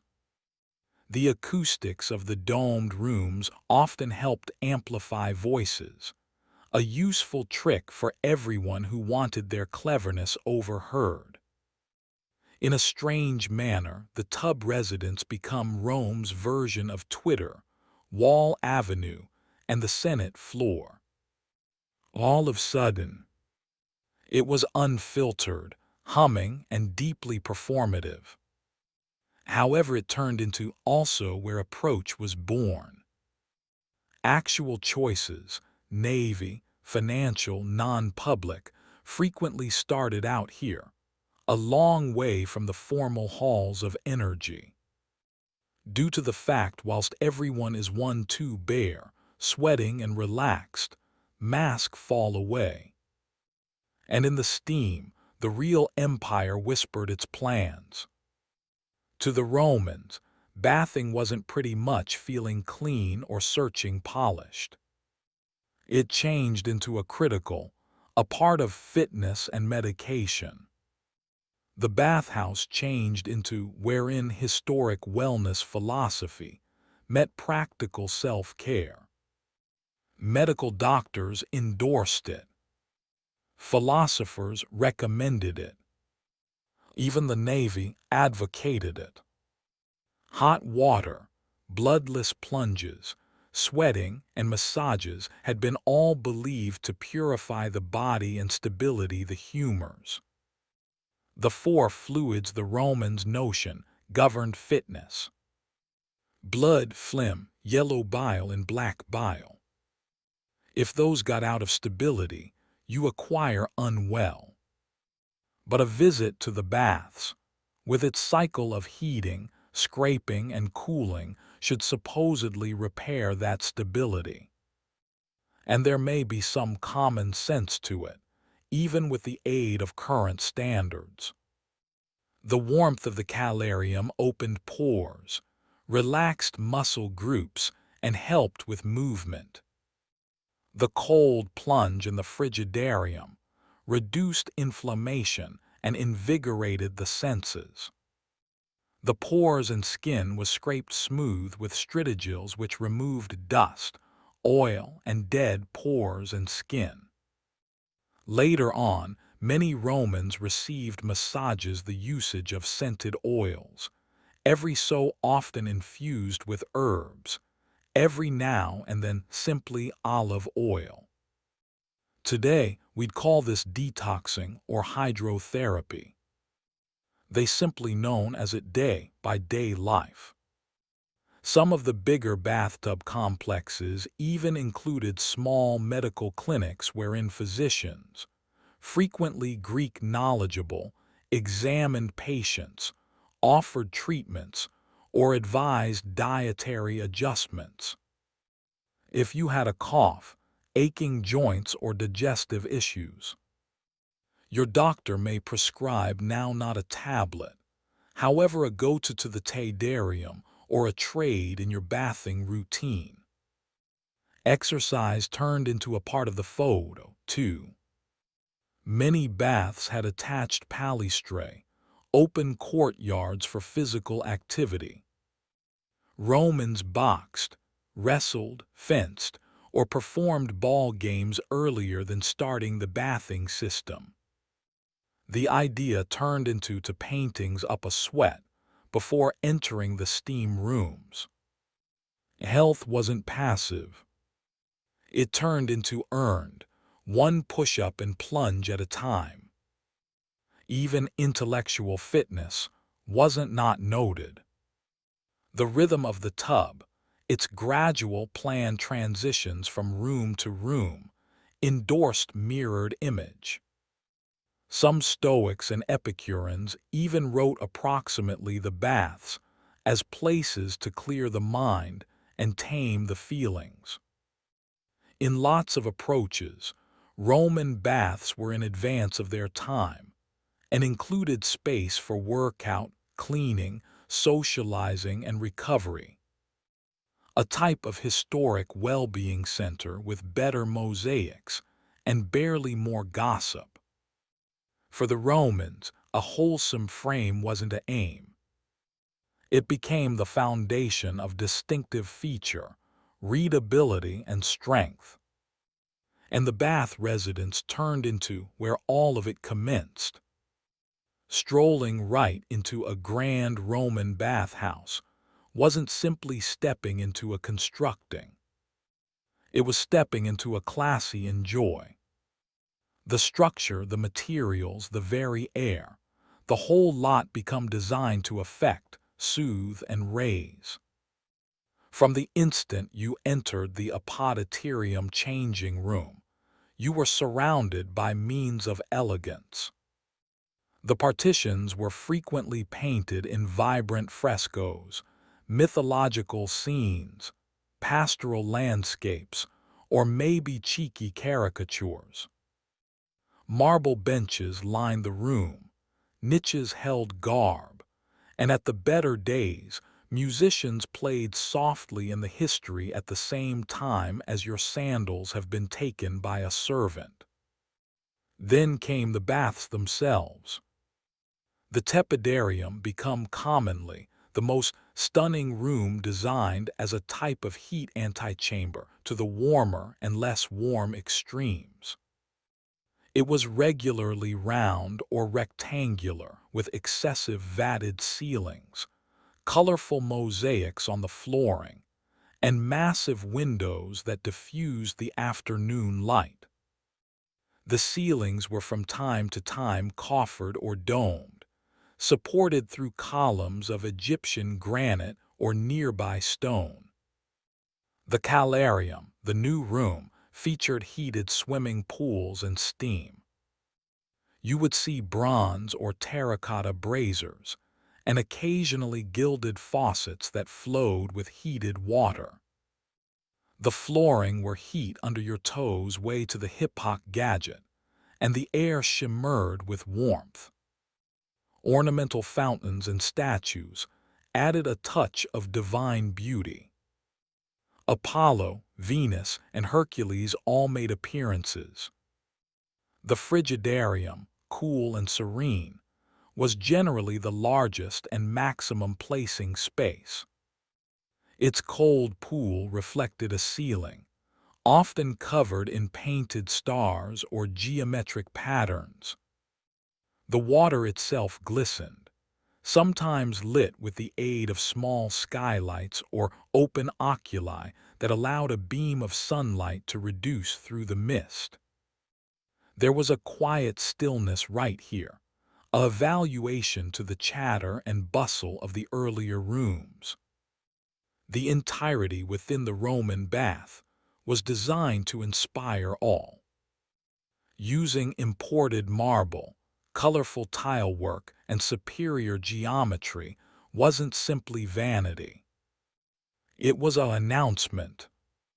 The baths were the empire distilled into stone, orderly, refined, and proudly extravagant. Even smaller neighborhood baths took design seriously.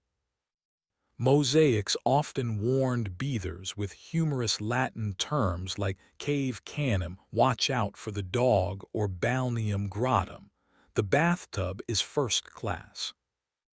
Those have been areas meant to allure the attention, calm the spirit and remind you, in case you forgot, which you were living within the greatest civilization on the earth, and all of that before you even got wet.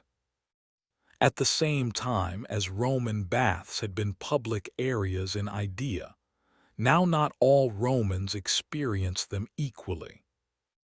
The tub house became a microcosm of Roman society, a place in which strains blurred, however, by no means absolutely disappeared. Let's start with magnificence. Inside the grand thermae of Rome, like those of Caracalla or Trajan, emperors would possibly bathe within the identical rooms as commoners. That sounds democratic, but social difference still lingered. The rich frequently arrived with entourages, slaves to carry towels, oils, and even portable benches. They might find the money for private massages or greater offerings in close-by rooms. A few larger baths had one-of-a-kind sections, skull reserved for higher elegance consumers. Even inside the shared swimming pools, there was an unstated hierarchy. You may rub elbows with a senator, but you weren't approximately to speak him up. Then there was gender. Women and men did no longer commonly bathe collectively. Most big baths presented separate hours or separate wings. A few emperors like Hadrian enforced strict segregation. Others like Commodus or Elagabalus allowed, or even encouraged mixed, bathing a good deal to the horror of conservative Roman moralists. Women's get entry to trusted time, area, and the whims of nearby officials. In wealthier towns, women had beautifully appointed baths of their very own. In poorer regions, they frequently bathed early within the day, earlier than men arrived. While some girls enjoyed every day get right of entry to, others, mainly the ones of lower status, needed to navigate schedules, scrutiny, and social stigma. Slaves and freed guys made up a considerable part of bath traffic. They were allowed in and often endorsed to wait, especially if their paintings was labor in depth. However, they usually entered for the duration of off hours or in extra modest centers. That said, many slaves worked within the baths as attendants, masseurs, or fireplace stowers, and some had been regarded by call for their talent and attraction. And what approximately outsiders? Foreigners, non-residents, and provincials have been welcomed in most Roman towns, especially within the empire's heyday. In reality, the unfold of Roman baths throughout conquered territories turned into one of the empire's gear of cultural integration, a way of announcing, "Welcome to Rome. Now take your clothes off." So sure, the Roman baths were a shared area. However, much like in the forums or the Senate, your experience depended heavily on who you have been. Nonetheless, for a brief moment in the mist, the recent stone and the splash of cold water, the one's traces should blur, and that became a part of the magic. Although bathing became the imperative hobby, Roman baths have been a long way extra than places to get clean. They were amusement hubs, element gymnasium, part theater, part lounge, in which you can easily spend a whole afternoon, and plenty of did. In truth, large bathtub complexes resembled historical enjoyment centers. After a workout in the Palestra, a courtyard used for wrestling, boxing, or ball games, you might take a stroll to the library located just off the main hallway. Sure, many baths had libraries. Romans could loosen up with scrolls by way of Cicero or Virgil, blending bodily rejuvenation with highbrow stimulation. A healthy frame and a healthful thoughts. Each have been on the menu. Song crammed the air, too. It wasn't uncommon to listen stay performances from flutists, harpists, or singers echoing through the domed chambers.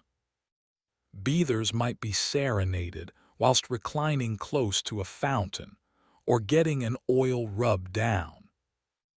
In truth, a few Baths hired professional entertainers to preserve the temper mild, and steeply priced from acrobats to comedians. There were also meal stalls and snack counters regularly positioned in or near the apoiterium referred to as poppy. Those small eyries served wine, bread, olives, cheese, and dried end result. For wealthier buyers, non-public slaves should deliver greater problematic dishes and the occasional unique deal with from close-by villas. So yes, you may technically consume grapes within the steam room like a decadent emperor, even though etiquette varied. Gambling turned into common, too. Cube video games, betting on athletic matches, or simply informal wages among pals delivered an air of mischief to the setting. These activities weren't constantly felony. However, they have been tolerated in bathtub tradition. After all, human beings came right here to let loose. The Baths additionally had areas for intimate encounters. A few rooms functioned as personal lounges, or maybe brothel, relying on the time and vicinity. Morally ambiguous, honestly. But Roman society had a much one-of-a-kind view of public space, privacy, and sensuality than we do today. And the steamy, dimly lit surroundings of the calarium handiest brought to the attraction. One among Rome's maximum remarkable achievements wasn't just building an empire. It became standardizing the Roman enjoy throughout lots of miles.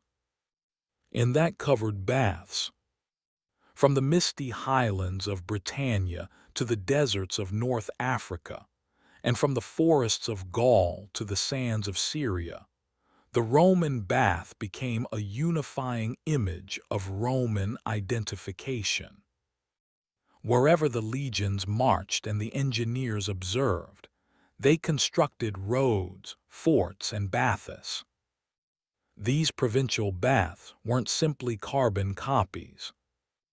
They pondered local resources and customs, whilst still following the essential Roman layout.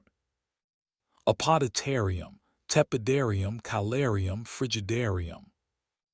In bloodless climates like Britain or Germania, the recent rooms had been especially essential. In warmer locations like North Africa or the Levant, some baths elevated the shaded colonnades and cooled swimming pools, presenting alleviation from the blistering solar. Towns like Timgad in Algeria, Jash in Jordan, and Bath in England all featured outstanding thermae, frequently with mosaics, sculptures, and inscriptions celebrating imperial generosity. Those weren't simply public works. They have been propaganda in stone. Each polished marble slab and steaming pool reminded locals, this is Rome, and Rome takes care of its people. But baths additionally played an important function in cultural integration. For newly conquered peoples, the bathtub residence served as a gentle advent to Roman customs. You may still talk your very own language at domestic. However, when you stripped off your garments and stepped into the steam, you had been collaborating in a Roman ritual, one which transcended ethnicity, beginning, or local tribe. It additionally became a mark of urbanization. A metropolis wasn't honestly Roman till it had right baths. They frequently came bundled with boards, amphitheaters, and temples, developing civic centers that mirrored those of the capital. Bathing, then, wasn't just about hygiene. It was approximately civilization. Of direction, neighborhood twists remained. In Syria, tub now and again included Japanese architectural patterns and combined gender areas. In Britain, Celtic traditions subtly motivated the showering sequence. And in Egypt, older Hellenistic models mixed with Roman designs to create hybrid complexes with lush courtyards and incense filers. Irrespective of the nearby taste, the Roman bath have become a frequent enjoy, one which made an empire feel cohesive, an area wherein even on the farthest frontier, you can near your eyes within the calarium, and for a moment feel such as you had been within the heart of Rome. Like so much of Roman civilization, the distinction of the baths did not ultimate all the time. As the empire weakened within the 4th and 5th century CE, so too did the first-rate baths. What had as soon as been daily rituals for thousands and thousands slowly slipped into disrepair, abandonment, and in the end ruin. Several elements contributed to this decline. First, the empire's financial system crumbled under the load of inflation, navy overreach, and political instability. Funding the protection of sizable bathtub complexes, which required groups of workers, regular gas for the hypoc, and clean water from aqueducts, became unsustainable. Then came the breakdown of infrastructure. Aqueducts fell into neglect or were intentionally destroyed at some point of invasions. Without walking water, the baths lost their core motive. As soon as effervescent calariums went dry, and the marble halls echoed with silence. Religion additionally played a part. As Christianity became dominant, public bathing, specifically blended or nude bathing, got here beneath growing ethical scrutiny. Church leaders saw the baths as symbols of pagan indulgence and physical vanity.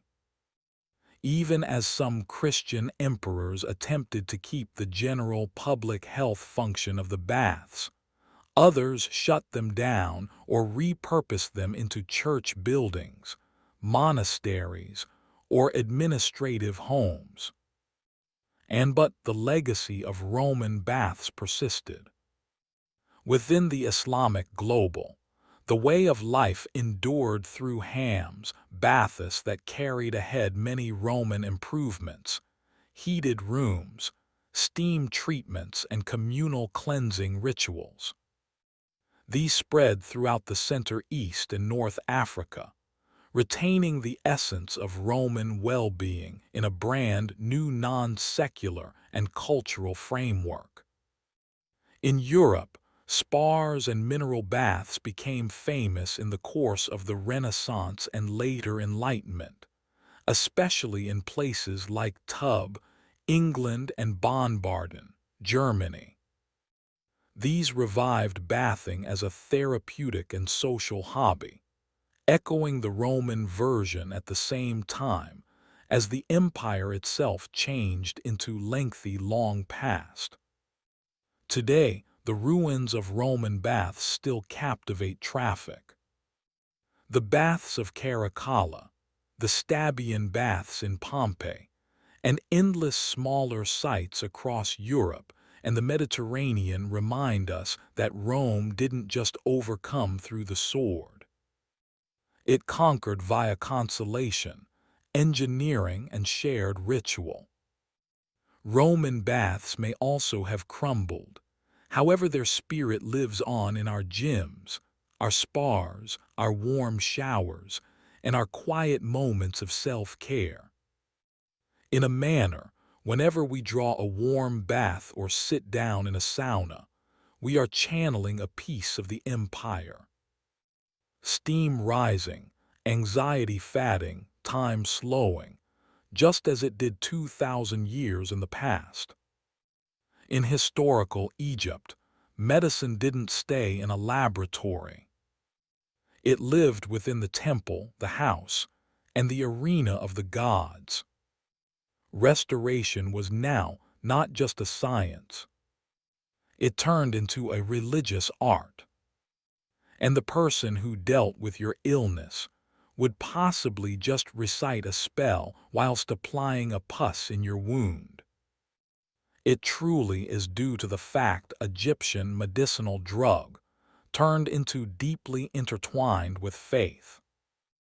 Contamination to them wasn't handiest about injury or infection. It could also be as a result of the wrath of a god, the invasion of a malevolent spirit, or a disruption in Mayat, the cosmic order that ruled all things. So, medical doctors referred to as SWNU were not usually working by myself. They often collaborated with clergymen who specialized in ritual and incantation. Collectively, they fashioned a twin force of treatment, one making use of remedies, the other invoking divine safety. Temples have been greater than locations of worship. They have been facilities of restoration. Specific temples like the ones devoted to Imhotep, the architect, medical doctor, and later deified healer served as proto-hosps. People could sleep there in hopes of divine desires that found out the source of their disorder, or the cure itself. This became called incubation, and it became a respected method of diagnosis. Scientific education was rigorous. Physicians studied scrolls just like the Ebers's papyrus and Edwin Smith papyrus, which mentioned loads of remedies, procedures, and case research. Those files show that whilst the Egyptians invoked gods, additionally they determined signs and symptoms, recorded effects, and evolved enormously superior strategies from wound suturing to dental care. But make no mistake, incantations were now not just ornamental. Many prescriptions covered spells as ingredients. A broken bone is probably dealt with honey and linen, plus a recitation to ward off evil spirits. Mental situations, now diagnosed as intellectual illness, had been visible as religious afflictions, often requiring the intervention of a priest or magician. To us, this fusion of medicine and mysticism would possibly seem contradictory. But to the Egyptians, it turned into holistic. Frame, mind, and spirit were a part of the equal continuum. Recuperation one supposed addressing all. In the land of the Nile, to be a healer became to walk among two worlds, with one hand blending herbs and the alternative raised toward the gods. Long earlier than stethoscopes and lab checks, historical Egyptian physicians trusted their senses and revel in. They have become masters of visible prognosis, feeling pulses, analyzing wounds, and deciphering diffused signs in the body to apprehend what become wrong. Even supposing they believed the root motive is probably non-secular. Step 1 in analysis turned into constantly observation. Physicians would take a look at a patient's posture, skin shade, breath, and even urine or feces to search for seen or alactory clues. Changed into the swelling gentle or hard? Did the discharge smell candy or foul? These observations weren't simply guesswork. They were documented, compared, and exceeded down via generations. The heartbeat held particular importance. The Egyptians called it the speech of the coronary heart. They believed that the coronary heart changed into the middle of a gadget of channels similar to a community of irrigation canals, via which air, blood, and spirit flowed. If the heartbeat was irregular or weak, it recommended that this type of critical channels was blocked or disturbed. Although their anatomical knowledge wasn't best, their conclusions regularly meditated real signs and brought about logical treatments. But while no physical explanation became located, the medical doctor would flip to spiritual causes. Become the illness a punishment from a god, a curse from an enemy, a lingering spirit refusing to go away the frame. In such cases, analysis involved greater than exam. It required consultation with a clergyman, magician, dream interpretation, or maybe astrological analysis. The alignment of stars and the conduct of sacred animals might element into the final verdict. In texts like the Ebers Papyrus, physicians labeled illnesses primarily based on patterns. They failed to always recognize why something came about, but they knew what normally followed. As an instance, they could discover the stages of an inflamed wound or the root of a fever. Those practical styles formed the premise for treatment protocols. And apparently, they were now not constantly superstitious. A few clinical texts explicitly separate physical ailments from non-secular ones. If a wound might be seen, smelled, and treated, no spell required. However, if all else failed, it was time to invoke divine useful resource. To an historic Egyptian, the arena became filled with unseen forces. However, through eager eyes, cautious fingers, and centuries of accrued wisdom, their physicians sought to make the invisible seen. When it got here to remedy, historical Egyptian physicians had an incredible arsenal of remedies and recipes. Their pharmacies were not stocked with pills and injections, but with herbs, minerals, animal products, and oils, many of which they mixed with surgical techniques and formality chants. The result, a holistic approach that combined natural technological know-how with spiritual symbolism. On the heart of their remedy was the Ebers Papyrus, a 110-page scroll from round 1550 BCE. It consists of over 700 prescriptions addressing everything from belly pain and toothaches to skin illnesses and fertility issues.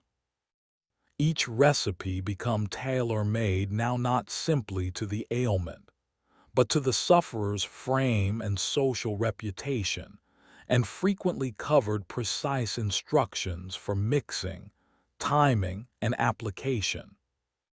Considered one of their favored substances, honey, prized for its antimicrobial houses, and nonetheless used these days in wound care. Honey changed into carried out to cuts, burns, and ulcers. Frequently blended with different materials like beaten seeds or resin. Additionally, they used garlic, onion, juniper berries, and myrrh, now not only for their aroma, but for their antiseptic consequences. Their pharmacopoeia covered more distinguished truthful as properly crocodile dung for contraceptives, lizard blood for skin remedies, hippopotamus fat, and even mummified human flesh for especially superstitious treatment options. To modernize, this can appear grotesque. However, those treatments pondered their notion that the energy of the aspect lay now not simplest in its physical properties, however additionally in its spiritual essence. Minerals like natron, a clearly happening salt, were used to dry wounds, cleanse infections, and keep our bodies. Copper, known for its antimicrobial qualities, become every now and then beaten and combined into salves. Oils from lotus, castor beans, and black cumin have been used for rub down and ache relief. Doses various relying on the soreness. A prescription would possibly examine, blend overwhelmed sycamore fruit, honey, and natron. Follow for 4 days. Recite the subsequent spell over the combination. In Egypt, words have been remedy too. The spoken appeal activated the treatment, a reminder that for them, recovery become as tons about that means as it turned into approximately chemistry. A ways from primitive guesswork, Egyptian medicinal drug become tremendously systematic, documented, and refined. While some treatments have been bizarre, many were quite powerful, and some survive in spirit or technological know-how even these days. Their remedy chest become drawn from the land, the body, and the gods. And they reached into all three to heal.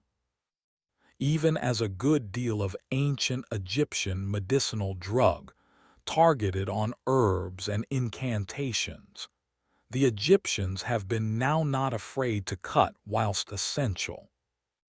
They understood that some illnesses wished extra than a pus or a prayer.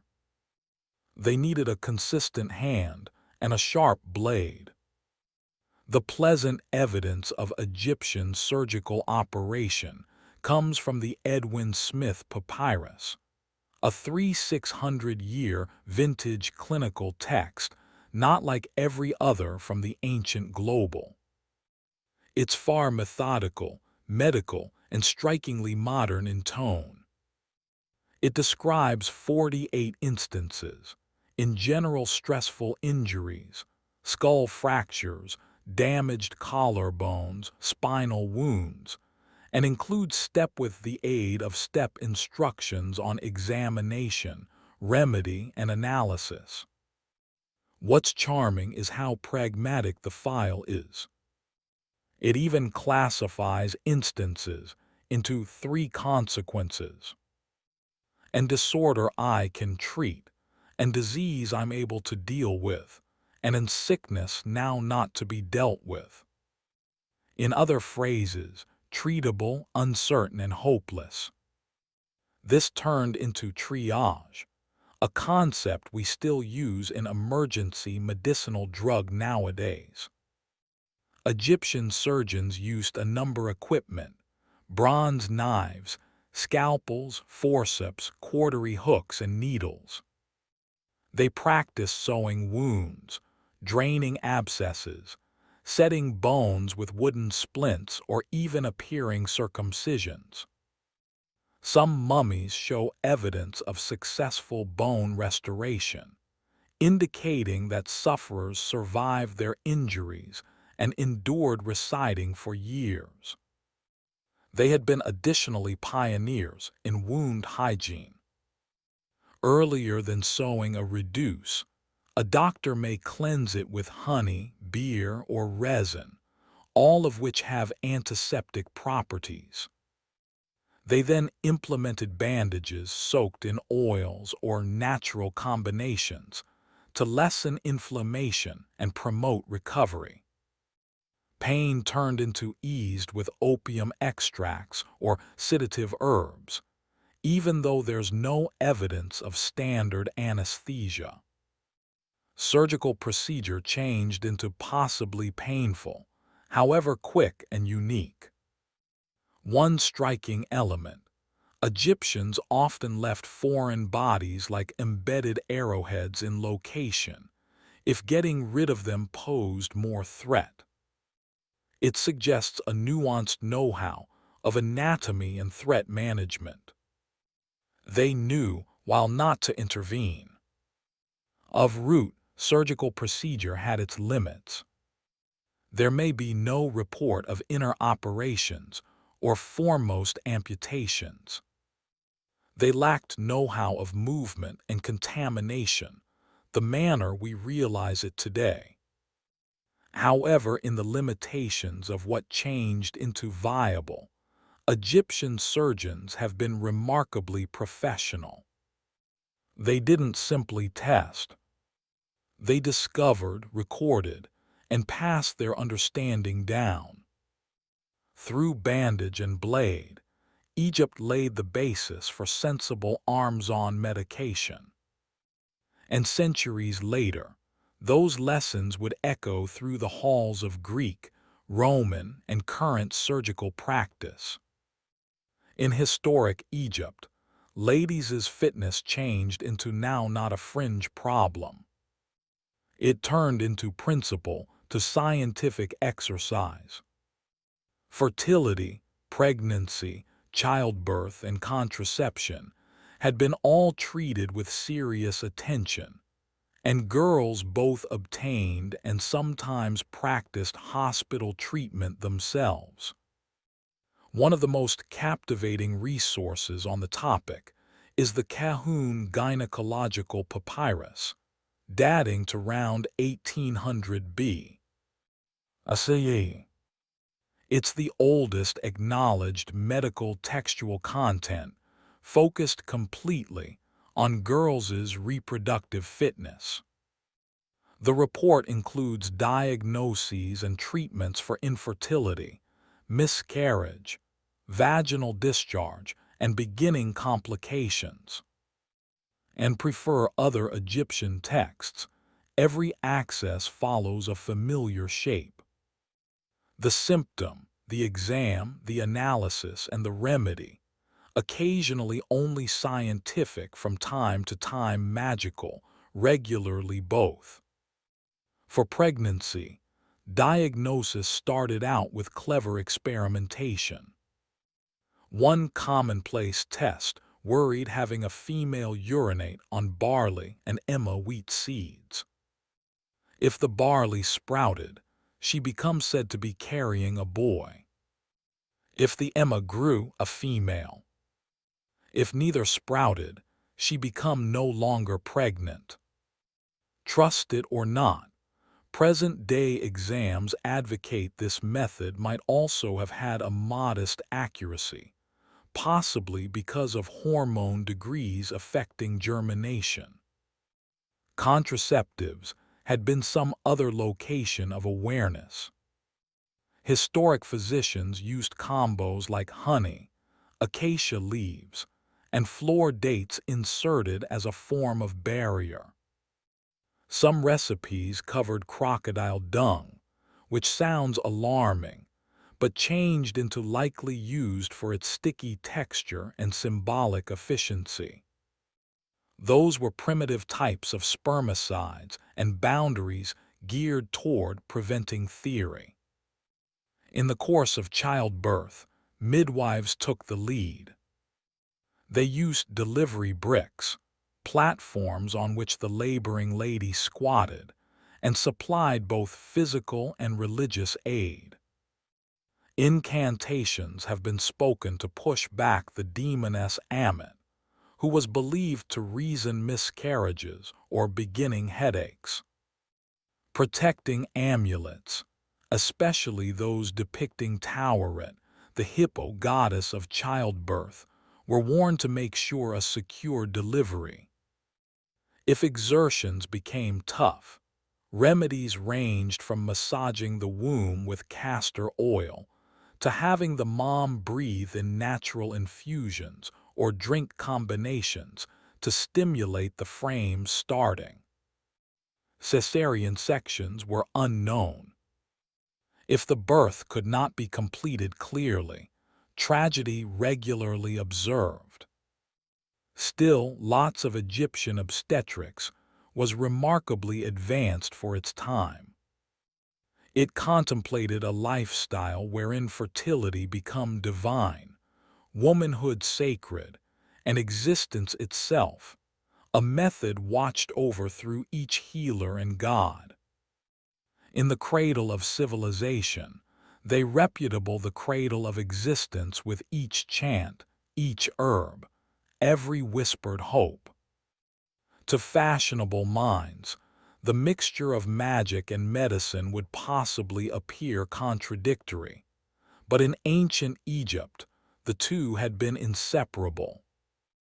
Recovery, the body supposed treating the seen symptoms and the invisible forces. And every so often the treatment came as lots from a spoken word, as from a pus. The Egyptians believed that infection may be because of many herbal imbalances, terrible food, injury, however additionally curses, malevolent spirits, or the will of irritated gods. If you broke your leg in an accident, that changed into one component. But in case your belly harmed for days and not using a visible motive, that might be a demon or maybe the stressed soul of the lifeless act looking to torment you. In those instances, physicians turned to Heka, the sacred energy of magic, which was thought to were given to humanity through the gods themselves. Heka wasn't level phantasm. It turned into a legitimate divine force, simply as real as water or fireplace. A healer would possibly use it to set off a remedy, protect a wound from contamination, or drive out an invisible entity. Spells were often protected in clinical texts, which include the Ebers Papyrus and the London Medical Papyrus. Some have been poetic, others competitive.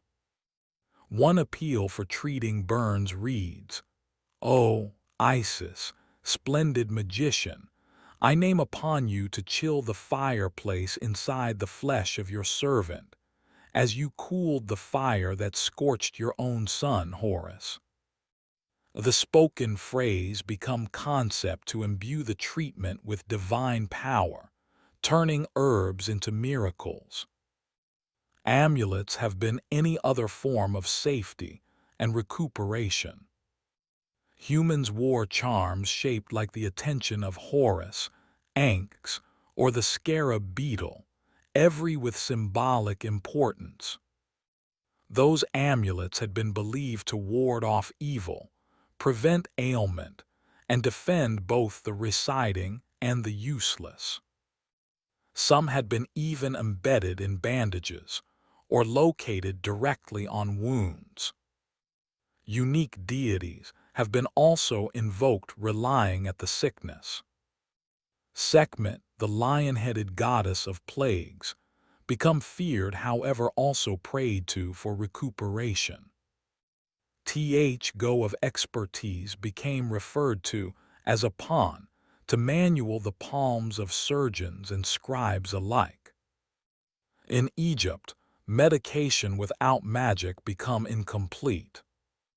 The mantra, the gesture, the image, all were part of the cure. Due to the fact for the ancient Egyptians, healing did not just imply putting off ache. It supposed restoring concord between the frame, the soul, and the cosmos. In historical Egypt, death wasn't the quit of existence. It turned into the start of eternity. And to reach the afterlife, the frame needed to be preserved with precision and care. Input the artwork of mummification, an exercise that blurred the strains between medication, magic, and Morty technological know-how. At its middle, mummification become about keeping the bodily vessel, so the soul ought to return to it in the afterlife. The body became seen as crucial, now not just a shell, however a sacred shape that the essential spirit and persona or soul, needed to navigate the underworld and reunite in the next world. The process started quickly after death. Imbamas, who acted as both technicians and ritual professionals, washed the body with palm wine and Nile water. Then got here the most critical step, removal of the inner organs which were short to decay. The stomach, intestines, lungs, and liver had been extracted through an incision in the left side of the stomach and located in separate canopic jars, every guarded by one of the 4 sons of Horus. The brain, curiously, was considered unimportant and changed into eliminated through the nostril, the usage of steel hooks. The heart, believed to be the seat of intelligence and emotion, became frequently left in area, although in later periods it too became removed and replaced with a sacred amulet. The empty frame cavity become then full of resins, myrrh, and linen, and the whole frame become covered in natron, a herbal salt aggregate to dry it out. After 40 days, the body became washed once more, anointed with oils and wrapped in loads of yards of linen, layer upon layer, regularly with defensive amulets placed between folds. Every step was accompanied through spells, hymns, and rituals, specifically from the Book of the Lifeless. Those invocations covered the deceased from demons and prepared them for judgment inside the afterlife. The Mbama often wore a masks of Anubis, the jackal-headed god of mummification, to symbolize divine authority. In many approaches, mummification changed into the Egyptians' maximum superior medical manner, a blend of anatomy, chemistry, and spiritual engineering. It wasn't about saving a lifestyles. It became about retaining it all the time. To them, the suitable frame became greater than a signal of fitness. It turned into a passport to eternity. And in each cautiously wrapped limb, they practiced remedy for the soul. Even as temples and tombs held the secrets and techniques of Egypt's gods, papyrus scrolls held the secrets and techniques of its docs. Ancient Egyptian medication turned into a ways from a sequence of oral tradition or tribal treatments. It was a nicely documented, professionalized gadget, and much of what we understand comes from the surviving medical texts written with unexpected structure and care. The maximum famous of these is the Aber's papyrus, according to round 1550 B. CE, though it in all likelihood copied even older information. Over 100 feet lengthy, it carries more than 700 treatments for illnesses ranging from toothaches and stomach pains to intellectual disturbances and tumors. It includes precise descriptions of signs, diagnosis, and treatments, frequently paired with spells or incantations. Another key textual content is the Edwin Smith Papyrus, a sensible surgical guide written with scientific precision. Not like other papy packed with magic and prayers, this one reads like the notes of a conflict physician. It gives case research of stressful accidents, typically fractures, dislocations, and head wounds, and outlines step-by-step a way to examine, deal with, and prognosticate. It's an extraordinary glimpse into how Egyptians should separate spiritual perception from empirical observation. The Kahun Papyrus is any other treasure centered mainly on girls' health, fertility, and gynecology. It gives insight into start manipulate methods, pregnancy analysis, and even surgical procedures associated with the uterus. Those texts were not hidden away. They had been studied by using scribes and physicians, lots of whom skilled at houses of lifestyles, scholarly institutions positioned inside temples. Here, medicinal drug changed into taught alongside arithmetic, astronomy, and religious regulation. Scientific apprentices could reproduction texts with the aid of hand, memorize spells, and study greater, experienced medical doctors at paintings. The Egyptians believed in keeping and transmitting knowledge throughout generations. Each scroll became a distillation of enjoy, statement, and divine perception, often attributed to gods like the deity of know-how and writing. Physicians didn't just deal with bodies. They carried forward the know-how of millennia. Interestingly, a few Egyptian medical thoughts made their manner to Greece, especially through figures like Hippocrates and Galen, who studied Egyptian practices and praised their strategies. Egypt's impact on classical medicinal drug is simple. In an age wherein much of the world trusted superstition alone, Egypt gave us one of the first examples of recorded, repeatable, and structured medical technological know-how. Written in ink, bound in papyrus, and passed on with cause. Although the sands of time buried their temples and tombs, the legacy of historical Egyptian medicinal drug by no means definitely disappeared. In reality, a lot of their practices, ideals, and innovations quietly fashioned the root of global scientific history. Their echoes nevertheless felt in contemporary hospitals, pharmacies, and spiritual restoration traditions. First, their systematic technique to medicinal drug became progressive. The Egyptians categorized signs, recorded remedies, and made careful observations approximately motive and impact. They advanced early ideas about prognosis, diagnosis, and hygiene centuries before the Greeks formalized such practices. Their emphasis on cleanliness, day-by-day washing, antiseptic salves like honey and natron, Even the importance of bowel regularity prefigured modern-day public health long earlier than the word existed. Their knowledge of the mind-body connection turned into also beforehand of its time.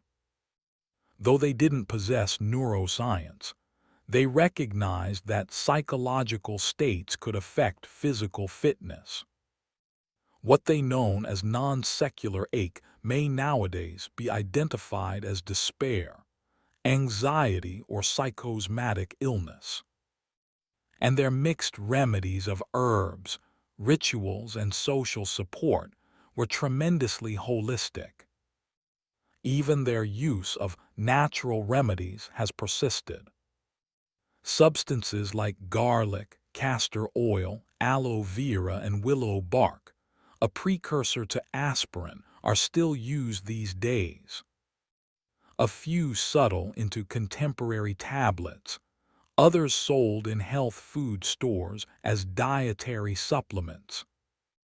And while crocodile dung didn't make the cut, their experimentation with contraception laid early basis for reproductive medicinal drug.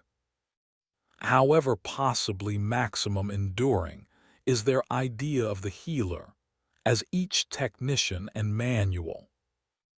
In Egypt, a physician wasn't just someone who closed wounds. They had been someone who understood suffering. Recovery turned into physical, emotional, and non-secular.